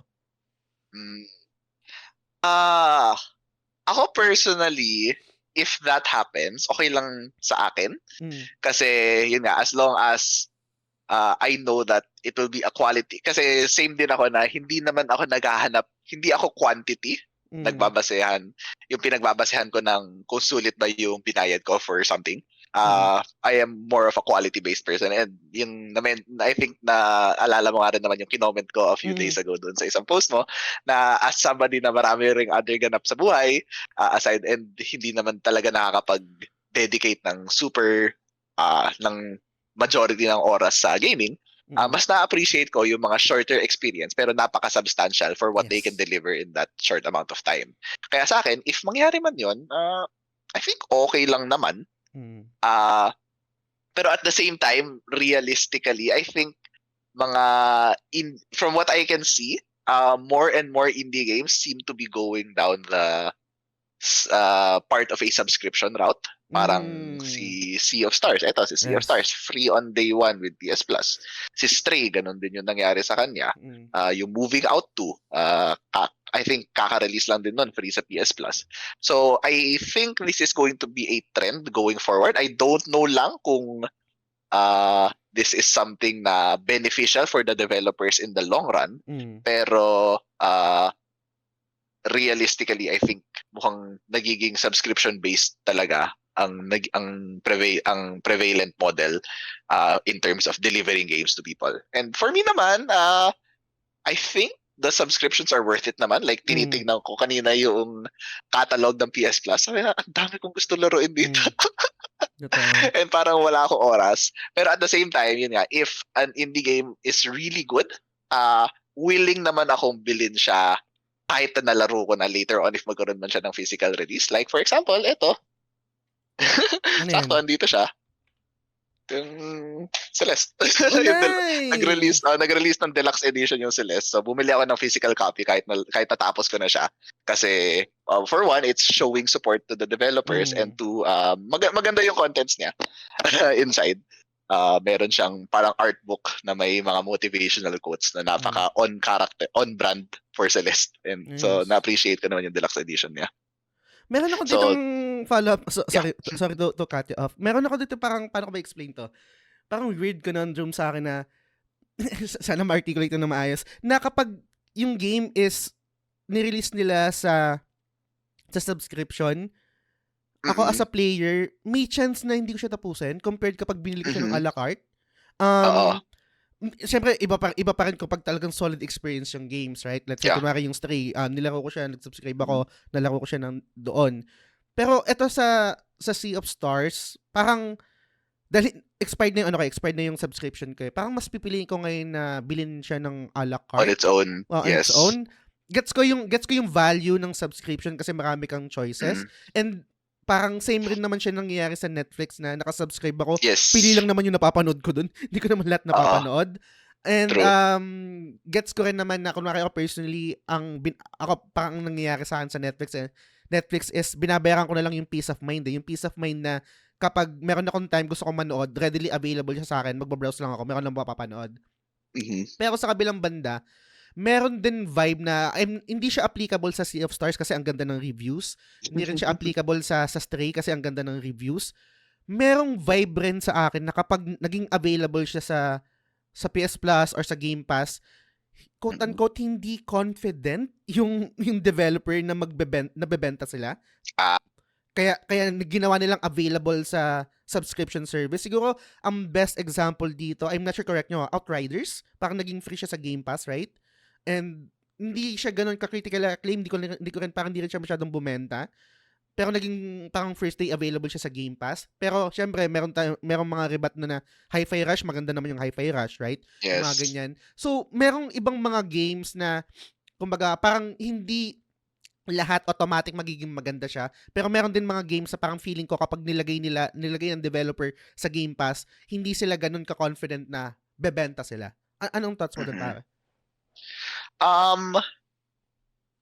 Hindi ko sure like ano exactly yung nagiging criteria ng kada dev to decide if they will put the game on a day one subscription service type of model. Pero I think in a way medyo agree ako. Di ba parang pag nilagay nila yung game, kasi correct nyo lang ako guys meron na silang pera kagad. Ito na yung bayad, right? Unlike kapag binenta nila ng a la carte, iba pa eh. Yes. So, So yun nga, parang meron ka ng secured na babayaran ni Sony or babayaran ni Microsoft yung equivalent ng X amount of sales. I'm not sure kung ilan yung X na yun, kung 100,000 ba or 200,000 or kung I guess kung ilan man yung projected downloads nila.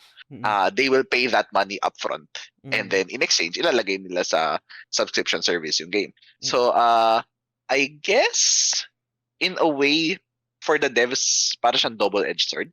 Kasi one, bayad ka na agad, pero you risk missing out on even larger profits if binenta mo siya on its own and pumatok siya. Kasi kapag gano'n, talaga maraming bibili. Pero if nasa subscription service na siya, potentially, nasa stymie mo yung sarili mong profit ceiling. Kasi nobody or not that many people will be paying for it anymore kasi they will be getting it on the subscription service. So if potentially mas maraming tao yung naging interested bumili, then you lose out on that potential extra profit. Pero at the same time, I think it allows you to get a good, like, one foot in the game, kumbaga. Like, for example, if nilagay mo sa streaming service yung game mo, pumatok siya, then later on, if kaya mong mag-develop ng sequel and confident ka na yung sequel is going to be able to live up to the potential set by the first game, then yung sequel, pwede mong i-market off of the success of the first game and hindi mo na necessarily kailangang ilagay sa subscription service. And because pumatok yung first game, mas probable ngayon na mga tao bibilin yung sequel, and kahit na kailangan nila bilhin a la carte. So as a developer, parang mas confident ka, okay, I think kaya nating ibenta tong game na to because of how the first game was received. So I guess a lot of things go into it, pero Totoo. Yun yung maybe general thought process. Kukontrahin ko yung sarili ko, no? Sa statement ko. Kasi iniisip ko din kasi yung sa Hollow Knight, right? Yung una, super successful niya, di ba? Merong dedicated fan base na talagang nag-aantay sa Silksong. Pero itong Silksong is parang magiging available yata day one sa Game Pass, Game I think Pass, so. right? Parang baliktad, no? Parang baliktad. Inisip ko, bakit ganun? Parang hindi ba kayo confident na bibenta to na a la carte? Kasi sa super lakas ng hype and meron na kayong dedicated fan base compared nung sa una. Kasi gets ko kung sakaling yung Hollow Knight, yun yung available ng day one sa Game Pass or sa subscription. Pero ito baliktad eh. So, hindi ko alam eh. Paano papaisip ako kung bakit ganun? Yeah, di rin ako sure, honestly, kung ano yung naging thought process behind deciding whether to put a game on a subscription service or hindi. And lastly, meron ka bang vibe? Sa akin lang to, hindi ko parang pero meron na akong vibe na parang, paano ko ba articulate, baka mabasya ko, na parang, okay ba talaga tong game na to? Libre sa Game Pass eh. Libre sa subscription eh. Yung parang ganon. Dahil nga siguro hinge siya doon sa logic na bakit mo ilalagay sa subscription model yung game mo? Hindi ka ba confident na bebenta siya as it is na a la carte? Parang ganun. Pero syempre, ang i-rebat ito Sea of Stars, ang ganda ng reviews, di ba? Hi-Fi Rush, ang ganda ng reviews, etc. So binabaril ko din yung sarili kong pag-iisip. Ako siguro, hindi naman exactly. Wala man akong ganong masyadong parang negative connotation pag nasa subscription service yung game. Kasi I guess ako, pag naghahanap ako ng game, like tumitingin ako, mukha bang maging maganda to. Lalo na pag upcoming game pa lang siya, hindi pa siya, parang before pa siya it gets released, either ma-hype na ako or hindi. Like for example, yung Sea of Stars, nung nabanggit mo siya, I think, long time ago, nung anticipated games tayo of 2022, tapos siya yung number 1 mo. Parang doon ako na-research. So, parang nakita ko, ang ganda nito. Tapos nag-start akong i-follow yung Sea of Stars. Tapos wala pa naman ako idea na kung paano siya i-re-release. Later, recently lang naman natin nalaman na, okay, magiging day 1 PS Plus pala siya. Pero that didn't really change my interest level for the game. Pero I guess ang gusto ko lang i-piggyback, yung na-mention mo kanina, na yung parang hindi mo na-value yung game or hindi kasing laki yung probability na matatapos mo yung game if nasa subscription model siya. Ako personally, hindi ko rin to masyado na-feel, pero I understand the sentiment from a lot of people. Well, I guess to some extent, na-feel ko rin siya at some point. Na yung idea na yung mga lumang games, yung mga nilaro ko nung early PS3 era, for example, nung nasa high school pa ako, nung nasa college pa ako, na talagang every single game na lalaroin mo, napakapili. Yes. Kasi limited ang budget mo and di pa naman masyadong uso yung mga subscription services at the time. So, maraming games na magaganda pero you have to choose alin yung bibilin mo. Kasi isa lang yung pwede mo bilhin eh. So parang you have to live with the consequences of your actions kung maganda yung game or hindi. Regardless, yun lang yung pwede mo laruin. So, as a result, parang nagiging mas memorable, mas tumatatak yung mga games na ganon kaysa sa doon sa mga yung situation natin ngayon na sobrang daming pwede laruin na at any point you can swap to a different game. So, parang napakabilis ng turnover from one game to another. Parang hindi sila nagiging kasing memorable. For example, ano ba magandang example dyan? I guess like yung Assassin's Creed 2, yung first ever, one of the first ever games na nilaro ko sa PS3. Talagang tandang-tanda ko pa siya kasi naalala ko, ang mahal pa nga nung bili ko noon at the time. Parang yung 3,000 pesos, parang napakalaking part na, yung 3,000 pesos, parang napakalaking amount na nun.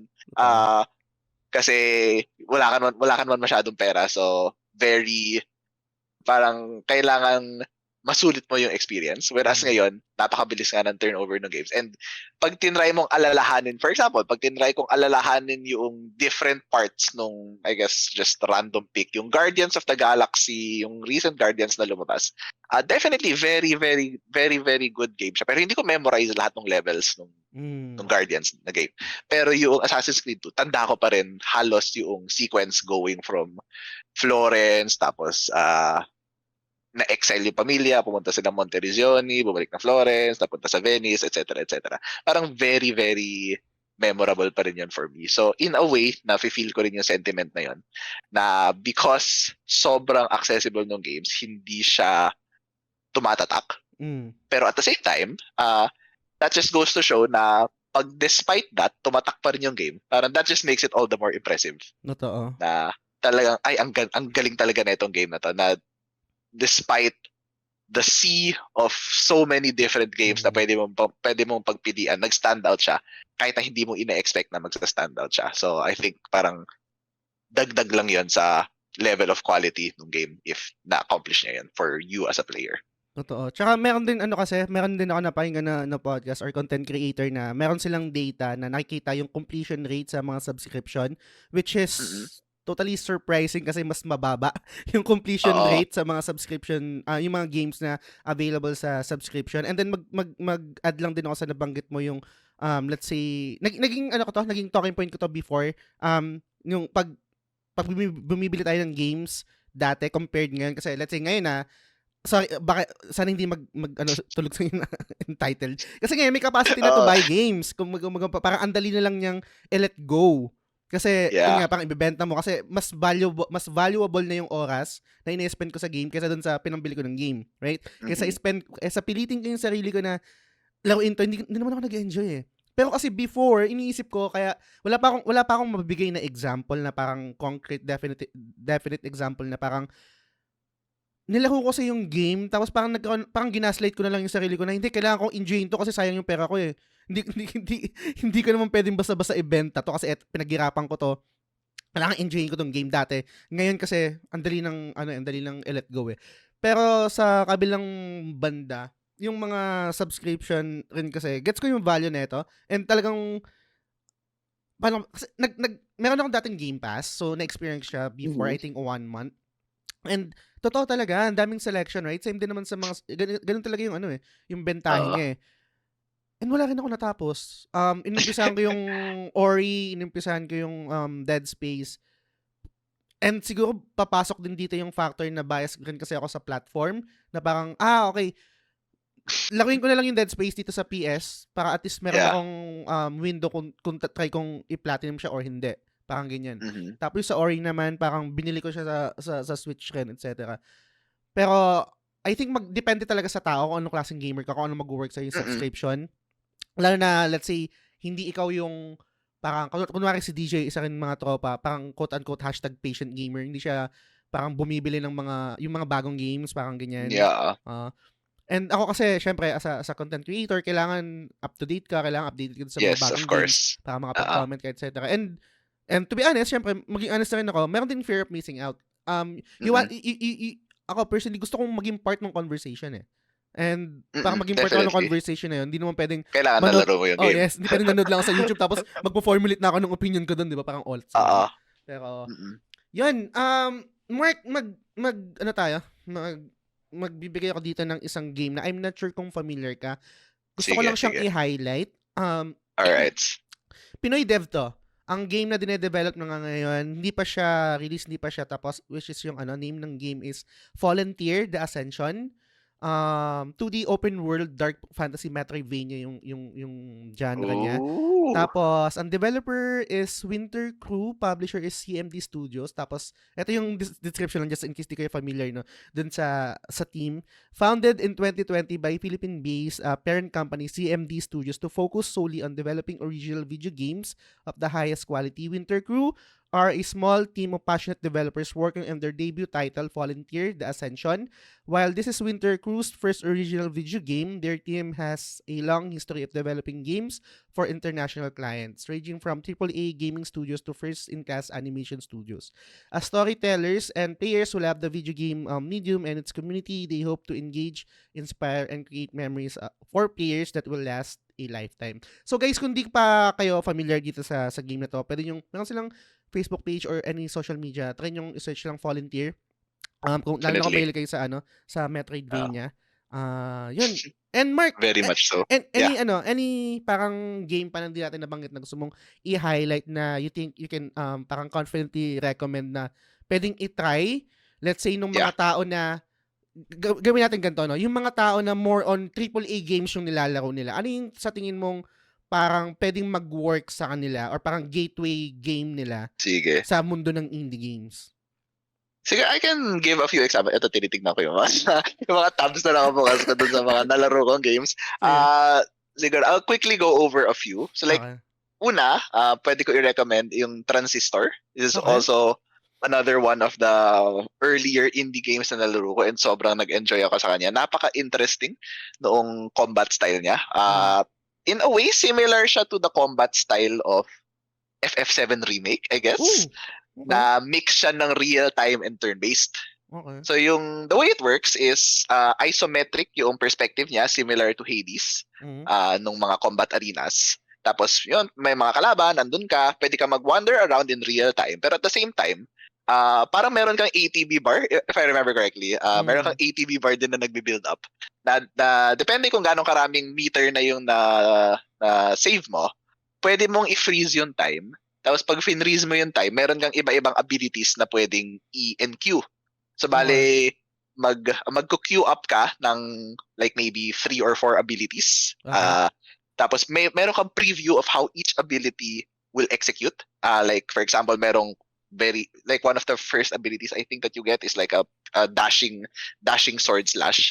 So parang meron kang preview, okay, eto pag ginamit ko yung dashing sword slash, eto yung trajectory niya, dito ako matatapos, eto yung kalabang dadaanan niya. And then from that new location, pwede ka mag-NQ ng isa pang ability. So kunyari, pwede ka mag-dashing sword slash na pabalik. Tapos mag-NQ ka ng maraming or kaya from there pupunta ka sa ibang kalaban, ganon. Tapos maraming ganon. Tapos same vibe ba to ng Fury or totally different? Different naman siya kasi yung Fury naman purely boss fight lang yung focus niya. Okay, gets. Ito naman maraming regular enemies, regular enemy encounters din. Okay. Tapos yun, so mag-NQ ka ng maybe 3 to 4 actions, tapos pag nirelease mo na yung time freeze, mag-execute lahat ng actions na yun ng isang mabilis na moment. So, yun, very, very unique yung combat style niya. And if mahilig kayo, if nag-enjoy kayo dun sa hybrid ng FF7, baka mag-enjoy din kayo dito. Nice. Next, sino ba gusto ko i-mention next? I guess ito, hindi, wag to. Yung isa naman, very chill na game. It's called A Short Hike. Okay. Yun, napaka-wholesome lang niya na game. It's really just about adventuring doon sa doon sa parang resort area kung nasan ka. And yung Mm. yung main goal mo lang doon, similar sa goal ng Celeste, is to climb a mountain. And very fun.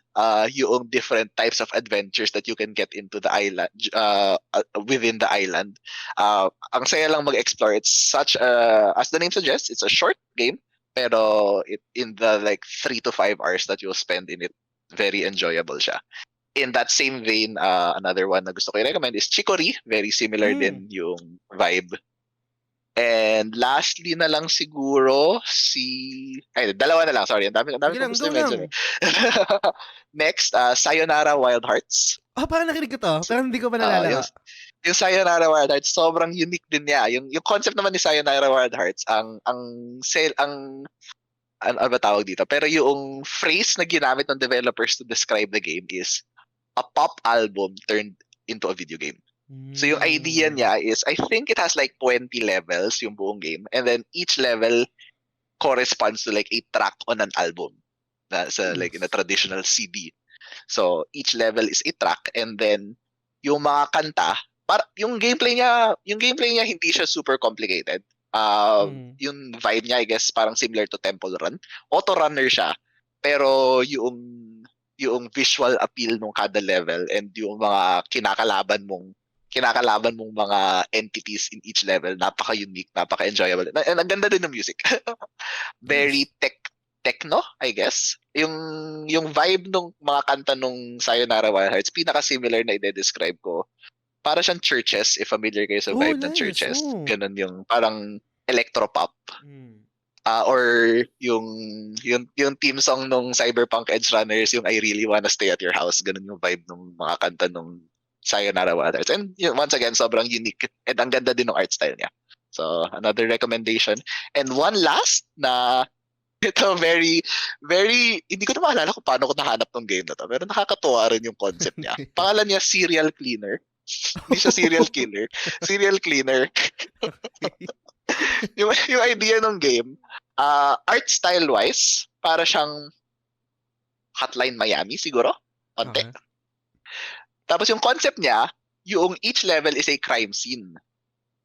Pero, tapos na yung crime dun sa kada level. Tapos yung mga, andun na yung mga police, nag-i-investigate na sila. Yung goal mo is, kunin yung mga katawan, ilabas sila from the crime scene without getting spotted, tsaka linisin lahat ng dugo from the level. So, very creative din yung level design. Yung iba nasa farm, yung iba nasa city, yung iba nasa mga bahay-bahay. Tapos syempre yung layout ng mga police. Very fun din to solve the various puzzles that they throw your way and how to figure out paano mo ilalabas yung mga katawan without getting spotted, tsaka paano mo malilinis lahat ng dugo. So kailangan mabilis ka din. Yan, yun yung mga i-recommend kong games. Ito yung maganda sa indie, no? Talagang freedom, every single game is completely different from everything else. Ganda. Siguro ako ang i-recommend ko ikaw, lang. may recommend ka? Alam mo na to eh. So, hindi ko lang alam kung nalaro na to ng mga iba or mga ibang nakikinig, pero I totally enjoyed this game, yung art style niya, yung music niya.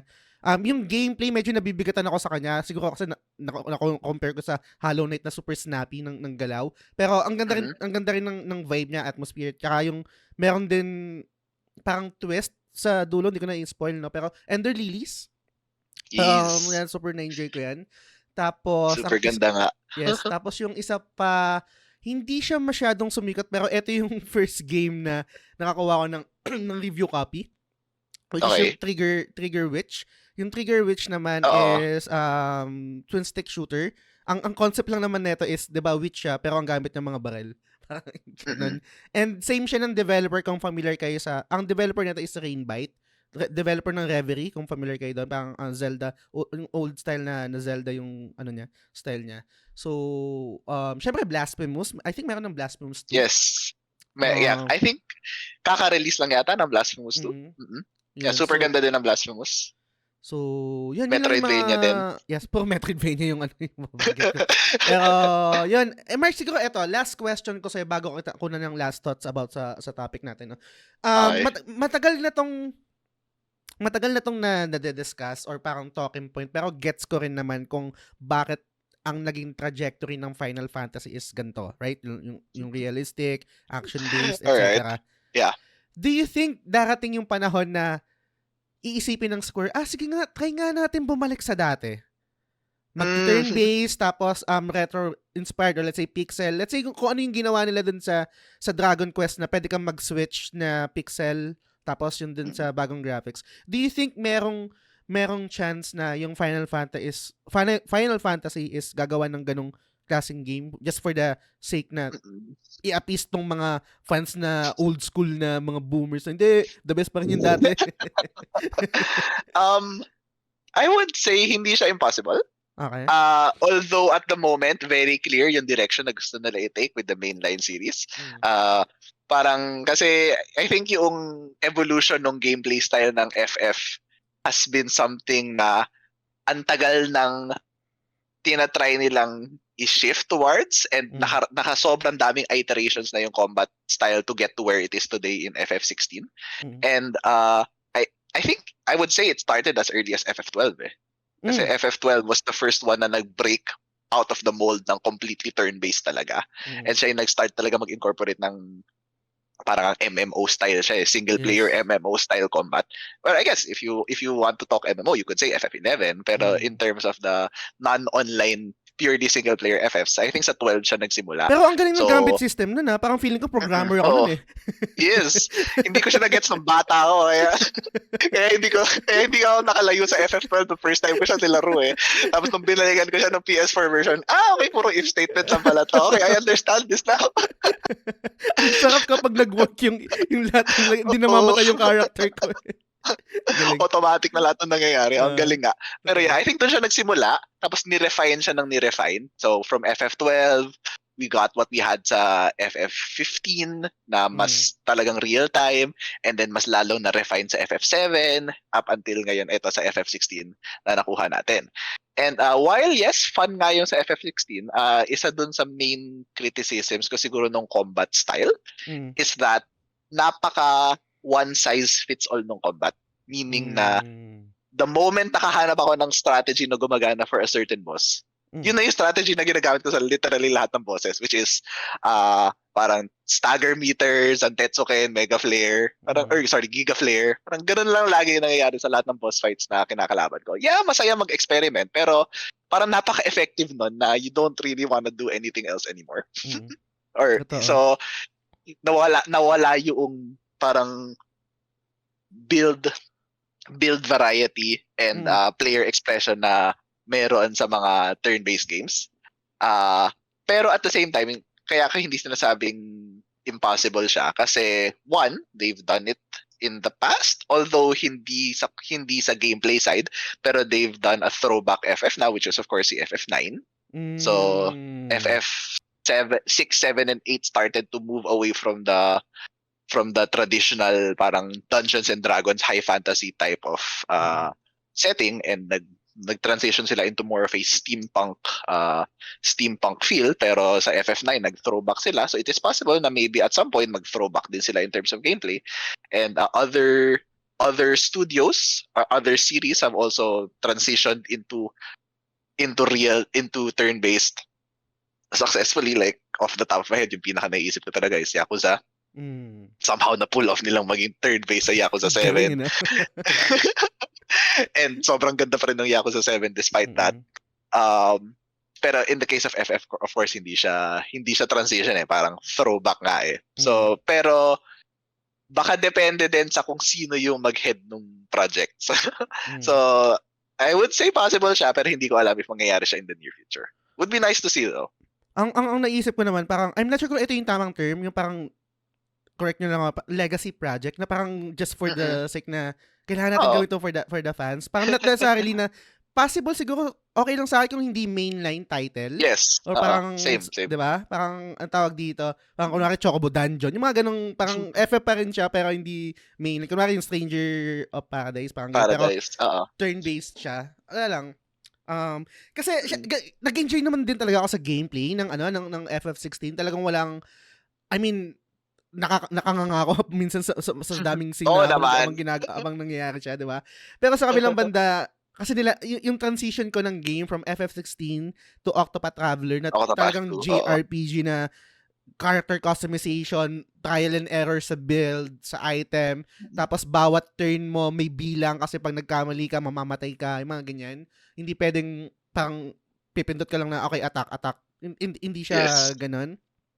Na-miss ko yun. Hindi ko alam kung paano siya totally magta-translate kapag sa action-based na. Pero I think meron din ganun na I think pwede siya, parang ano siya, combination siya nung sa gameplay and then sa enemy types din eh.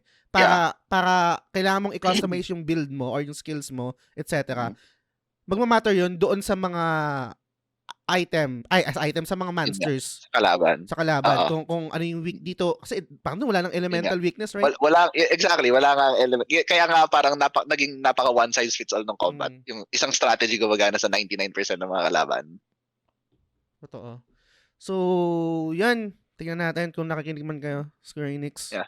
Dali na. Pero I think si FF7 nag-strike siya ng magandang balance between yung real time and yung turn-based eh. Gusto ko yun. So kung i-expand pa nila, i-refine pa nila yung combat system na yun, that could actually be the best combat system ng FF. Hopefully, high hopes tayo sa FF7R Part 2. So, sorry, last question na dito kasi nabanggit mo yung FF yung remake, no? Dun sa una, actually, ang dream ko doon or parang ang gusto kong mangyari is magkaroon siya ng same ng parang gambit system. Pero sa kabilang banda, na-realize ko na it will not work kasi yung gameplay ng FF7 remake is parang force ka na mag-change ng character. Characters, yeah. So hindi siya parang katulad dun sa FF12 na kailangan ka ng gambit system or let's say same sa mga Tales na meron kang mga program dun sa mga characters para isa lang yung kontrolin mo. Ang nangyayari kasi sa FF7, kumbaga parang encourage ka na magpalit-palit eh. Hindi yung parang isang character lang kontrolin mo. So mali ako doon kasi dati wini-wish ko na sana magkaroon ng gambit system yung FF7. Pero anyway, pare, any last thoughts sa topic natin? Baka meron pa akong nakalimutan na hindi ko natanong sa'yo. Anything goes dito sa topic natin about indie games. Okay. Well, I guess, hindi ko sure if nabanggit mo specifically, pero ikaw, ano yung favorite indie game of all time? Ano ako? Hollow Knight, pare. Talaga? Hollow Knight talaga, Hollow okay. Knight. Pero ang pinaka-gateway ko kasi, hindi ko na matandaan. Siguro kailangan lang Memo Gold Plus. Pero I think Inside, Limbo. Yan, yung dalawang yun. Okay. Inside sa Limbo, yeah. Yung dalawang yun. And totally solid experience din guys kung hindi nyo pa nalalaro yun, especially yung Inside. Na mind blown ako dun sa nangyari dun sa dulo nun. Actually, ako hindi ko pa nalalaro yan. Ano nalalaro yun? Hopefully. Di ba? Soon, lalaroin ko yan.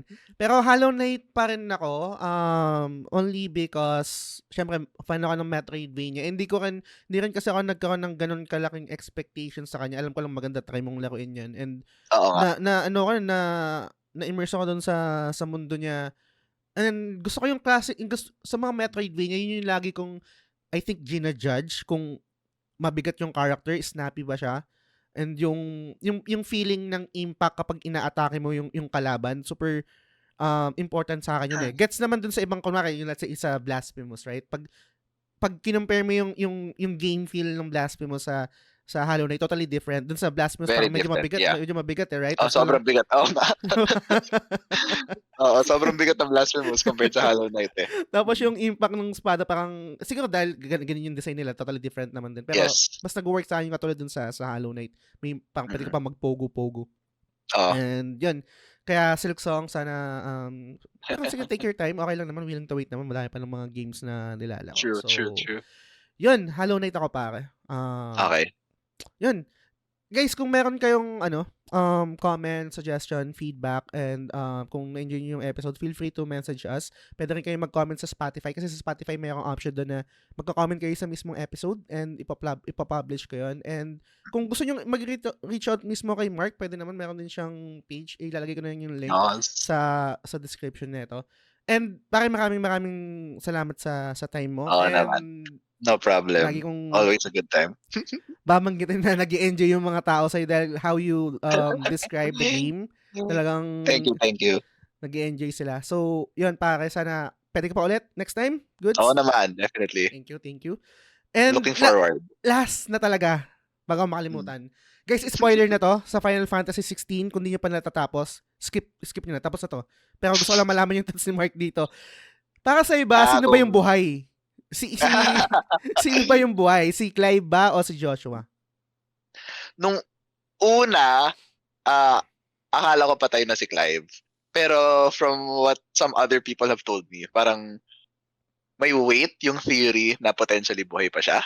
Mm. Pero feel ko si Joshua namatay talaga eh. Pero then again, Phoenix siya, so I don't know. Pero at least kasi hindi na natin nakita si Joshua after nung sumabog yung origin eh. Oo. Pero kay Clive, one of the arguments is that yung kay Harpocrates, of course, na sinabi na maybe you can try writing about your experiences after everything is done. Mm. Kaya nagkaroon ng libro. And si Clive kasi is known to take on other people's names. Like yung ginawa niya kay Sid. So maybe ganun din yung ginawa niya kay Joshua. Mm. And the other one is that potentially buhay siya kasi yung pinakita lang naman dun sa ending, ang naging bato lang yung kamay niya. Mm. Hindi naman naging bato yung rest ng katawan niya. So maybe hindi naman siya talaga nagaya dun sa other branded na completely naging bato. Pero syempre, of course, nothing is certain yet until mag-release sila ng DLC, which I'm 99% sure mangyayari. Leviathan, no? Leviathan. Sobrang DLC bait ni Leviathan. Literally gets mentioned once, gets forgotten about for the rest of the game. Sa tingin mo hindi talaga tatapos. magiging clear, let's say kunwari sa DLC hindi pa rin na-explain, no? Kunwari hindi pa rin na-explain. Sa tingin mo pag naglabas sila ng Ultimania, sasabihin nila yun kung ano talaga nangyari? Usually kasi, Sana. di ba? Or ililip talaga nila na vague yung ending nun. Kasi, eto last na, promise. Promise na sa talaga. Sige. Ang isang argument ko din kasi doon, ako more on Clive talaga ako. I think para kami ni Brian, na Clive talaga. And nung magkausap kami ni Brian nung after matapos yung game, ang tanong ko sa kanya, parang clear cut naman no, na si Clive yung buhay, ganyan. Tapos only to find out na merong other na parang read doon sa ending niya. Doon ako nagulat kasi parang akala ko parang talagang Clive talaga eh. Pero anyway, understandable naman yan kung ano yung interpretation nyo. Ang sa akin, ang parang nag-take home sa akin, maliban dun sa mga nabanggit mo kay Harpocrates, tapos yung dun sa mahilig si Clive gumamit ng ibang pangalan, tapos hindi naman pinakita yung buong ano niya. I'm not sure, correct mo ka. Pag nag-start ka ng game, merong narrator. This is how our journey began, ganyan. I think si Clive yun eh. Tapos yung sa end nung hindi ko naalala. sa end naman ng game, tama. diba? Tapos yung sa end naman ng game, siya rin nagsabi, this is how our journey ended. Siya rin yun. Siya rin yung nagsalita. Yeah, siya. So parang siya yung nag-start, tapos siya rin yung nag-end. So parang yun lang yung nag-ano sa akin na, si Clive to. Pero anyway, yun lang. Dumaldal pa sa dulo yun. So, Mark. Feel ko boy pa siya. Yan natin sana sa DLC, no? Yan. Mark, anything to promote? Shoutout, go ahead. Siguro, well, recommend ko lang. I guess kasi very tightly related siya sa why we appreciate indie games so much is because of the thought, yun nga, as mentioned kanina, yung amount of thought that goes into the game design. And ako, isa yan sa mga favorite things na panoorin ko sa YouTube, yung mga talks about game design. So siguro pwede ako mag-recommend ng some channels na pwedeng i-explore if nako-curious din kayo sa mga ganyang bagay-bagay kasi sobrang interesting talaga. Lalo na when they talk about one of the games that you like. And parang mas nag-grow yung appreciation mo for those games once you realize na ay ang dami palang thought na pumasok sa mga games na to. So some of the channels na paborito ko, one, si Mark Brown, very easy. Si Mark Brown yung Game Maker's Toolkit. Nice! Maganda yan. Napanood ko yan. Yeah. Tapos next, si Daryl Talks Games. Yes. So si Daryl Talks Games naman, puro psychology-based yung mga videos niya. Tapos meron din Design Doc. And then, sino yung isa pa? Ano may isa pa eh. Pero at the very least, yung tatlong yun. Kung maalala ko yung isa, at the very, yung tatlong yun, sobrang high quality lang. Saka si Adam Millard, the architect of games. Maganda rin yung content niya. Pero favorite ko si Mark Brown tsaka si Daryl Talks Games talaga. Yes. Parang nagugulat ako, lalo na yung kay Daryl, yung perspective niya on how psychology goes into it. Like nagugulat ako na ang galing talaga ng mga thought process ng mga developers in crafting the experiences that they create. Totoo.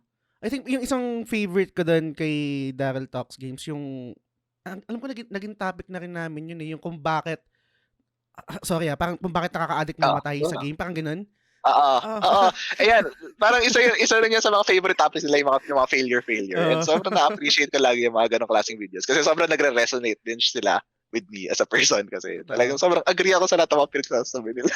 Galing, galing. Ilalagay ko na lang yung link ng mga nabanggit ni Mark dito sa description ng episode natin. So, yun, Mark, maraming salamat sa time mo. Guys, Thank you, maraming Ben. salamat din sa lahat ng nakinig. And dito ko na tatapos yung episode hanggang sa susunod na episode ulit. Bye! Bye-bye!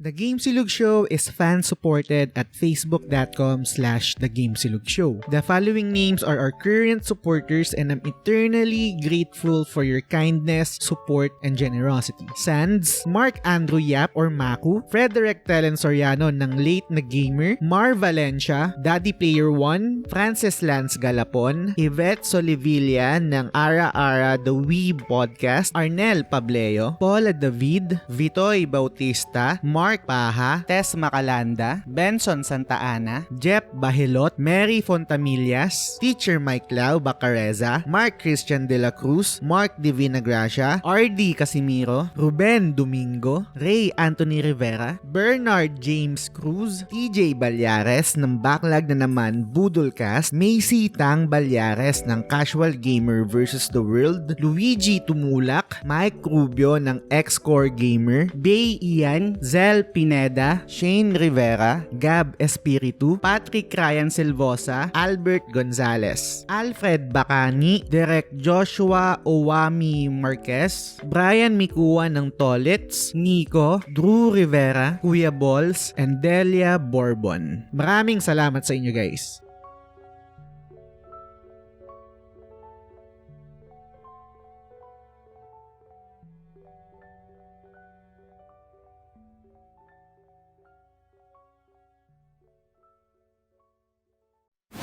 The Game Silog Show.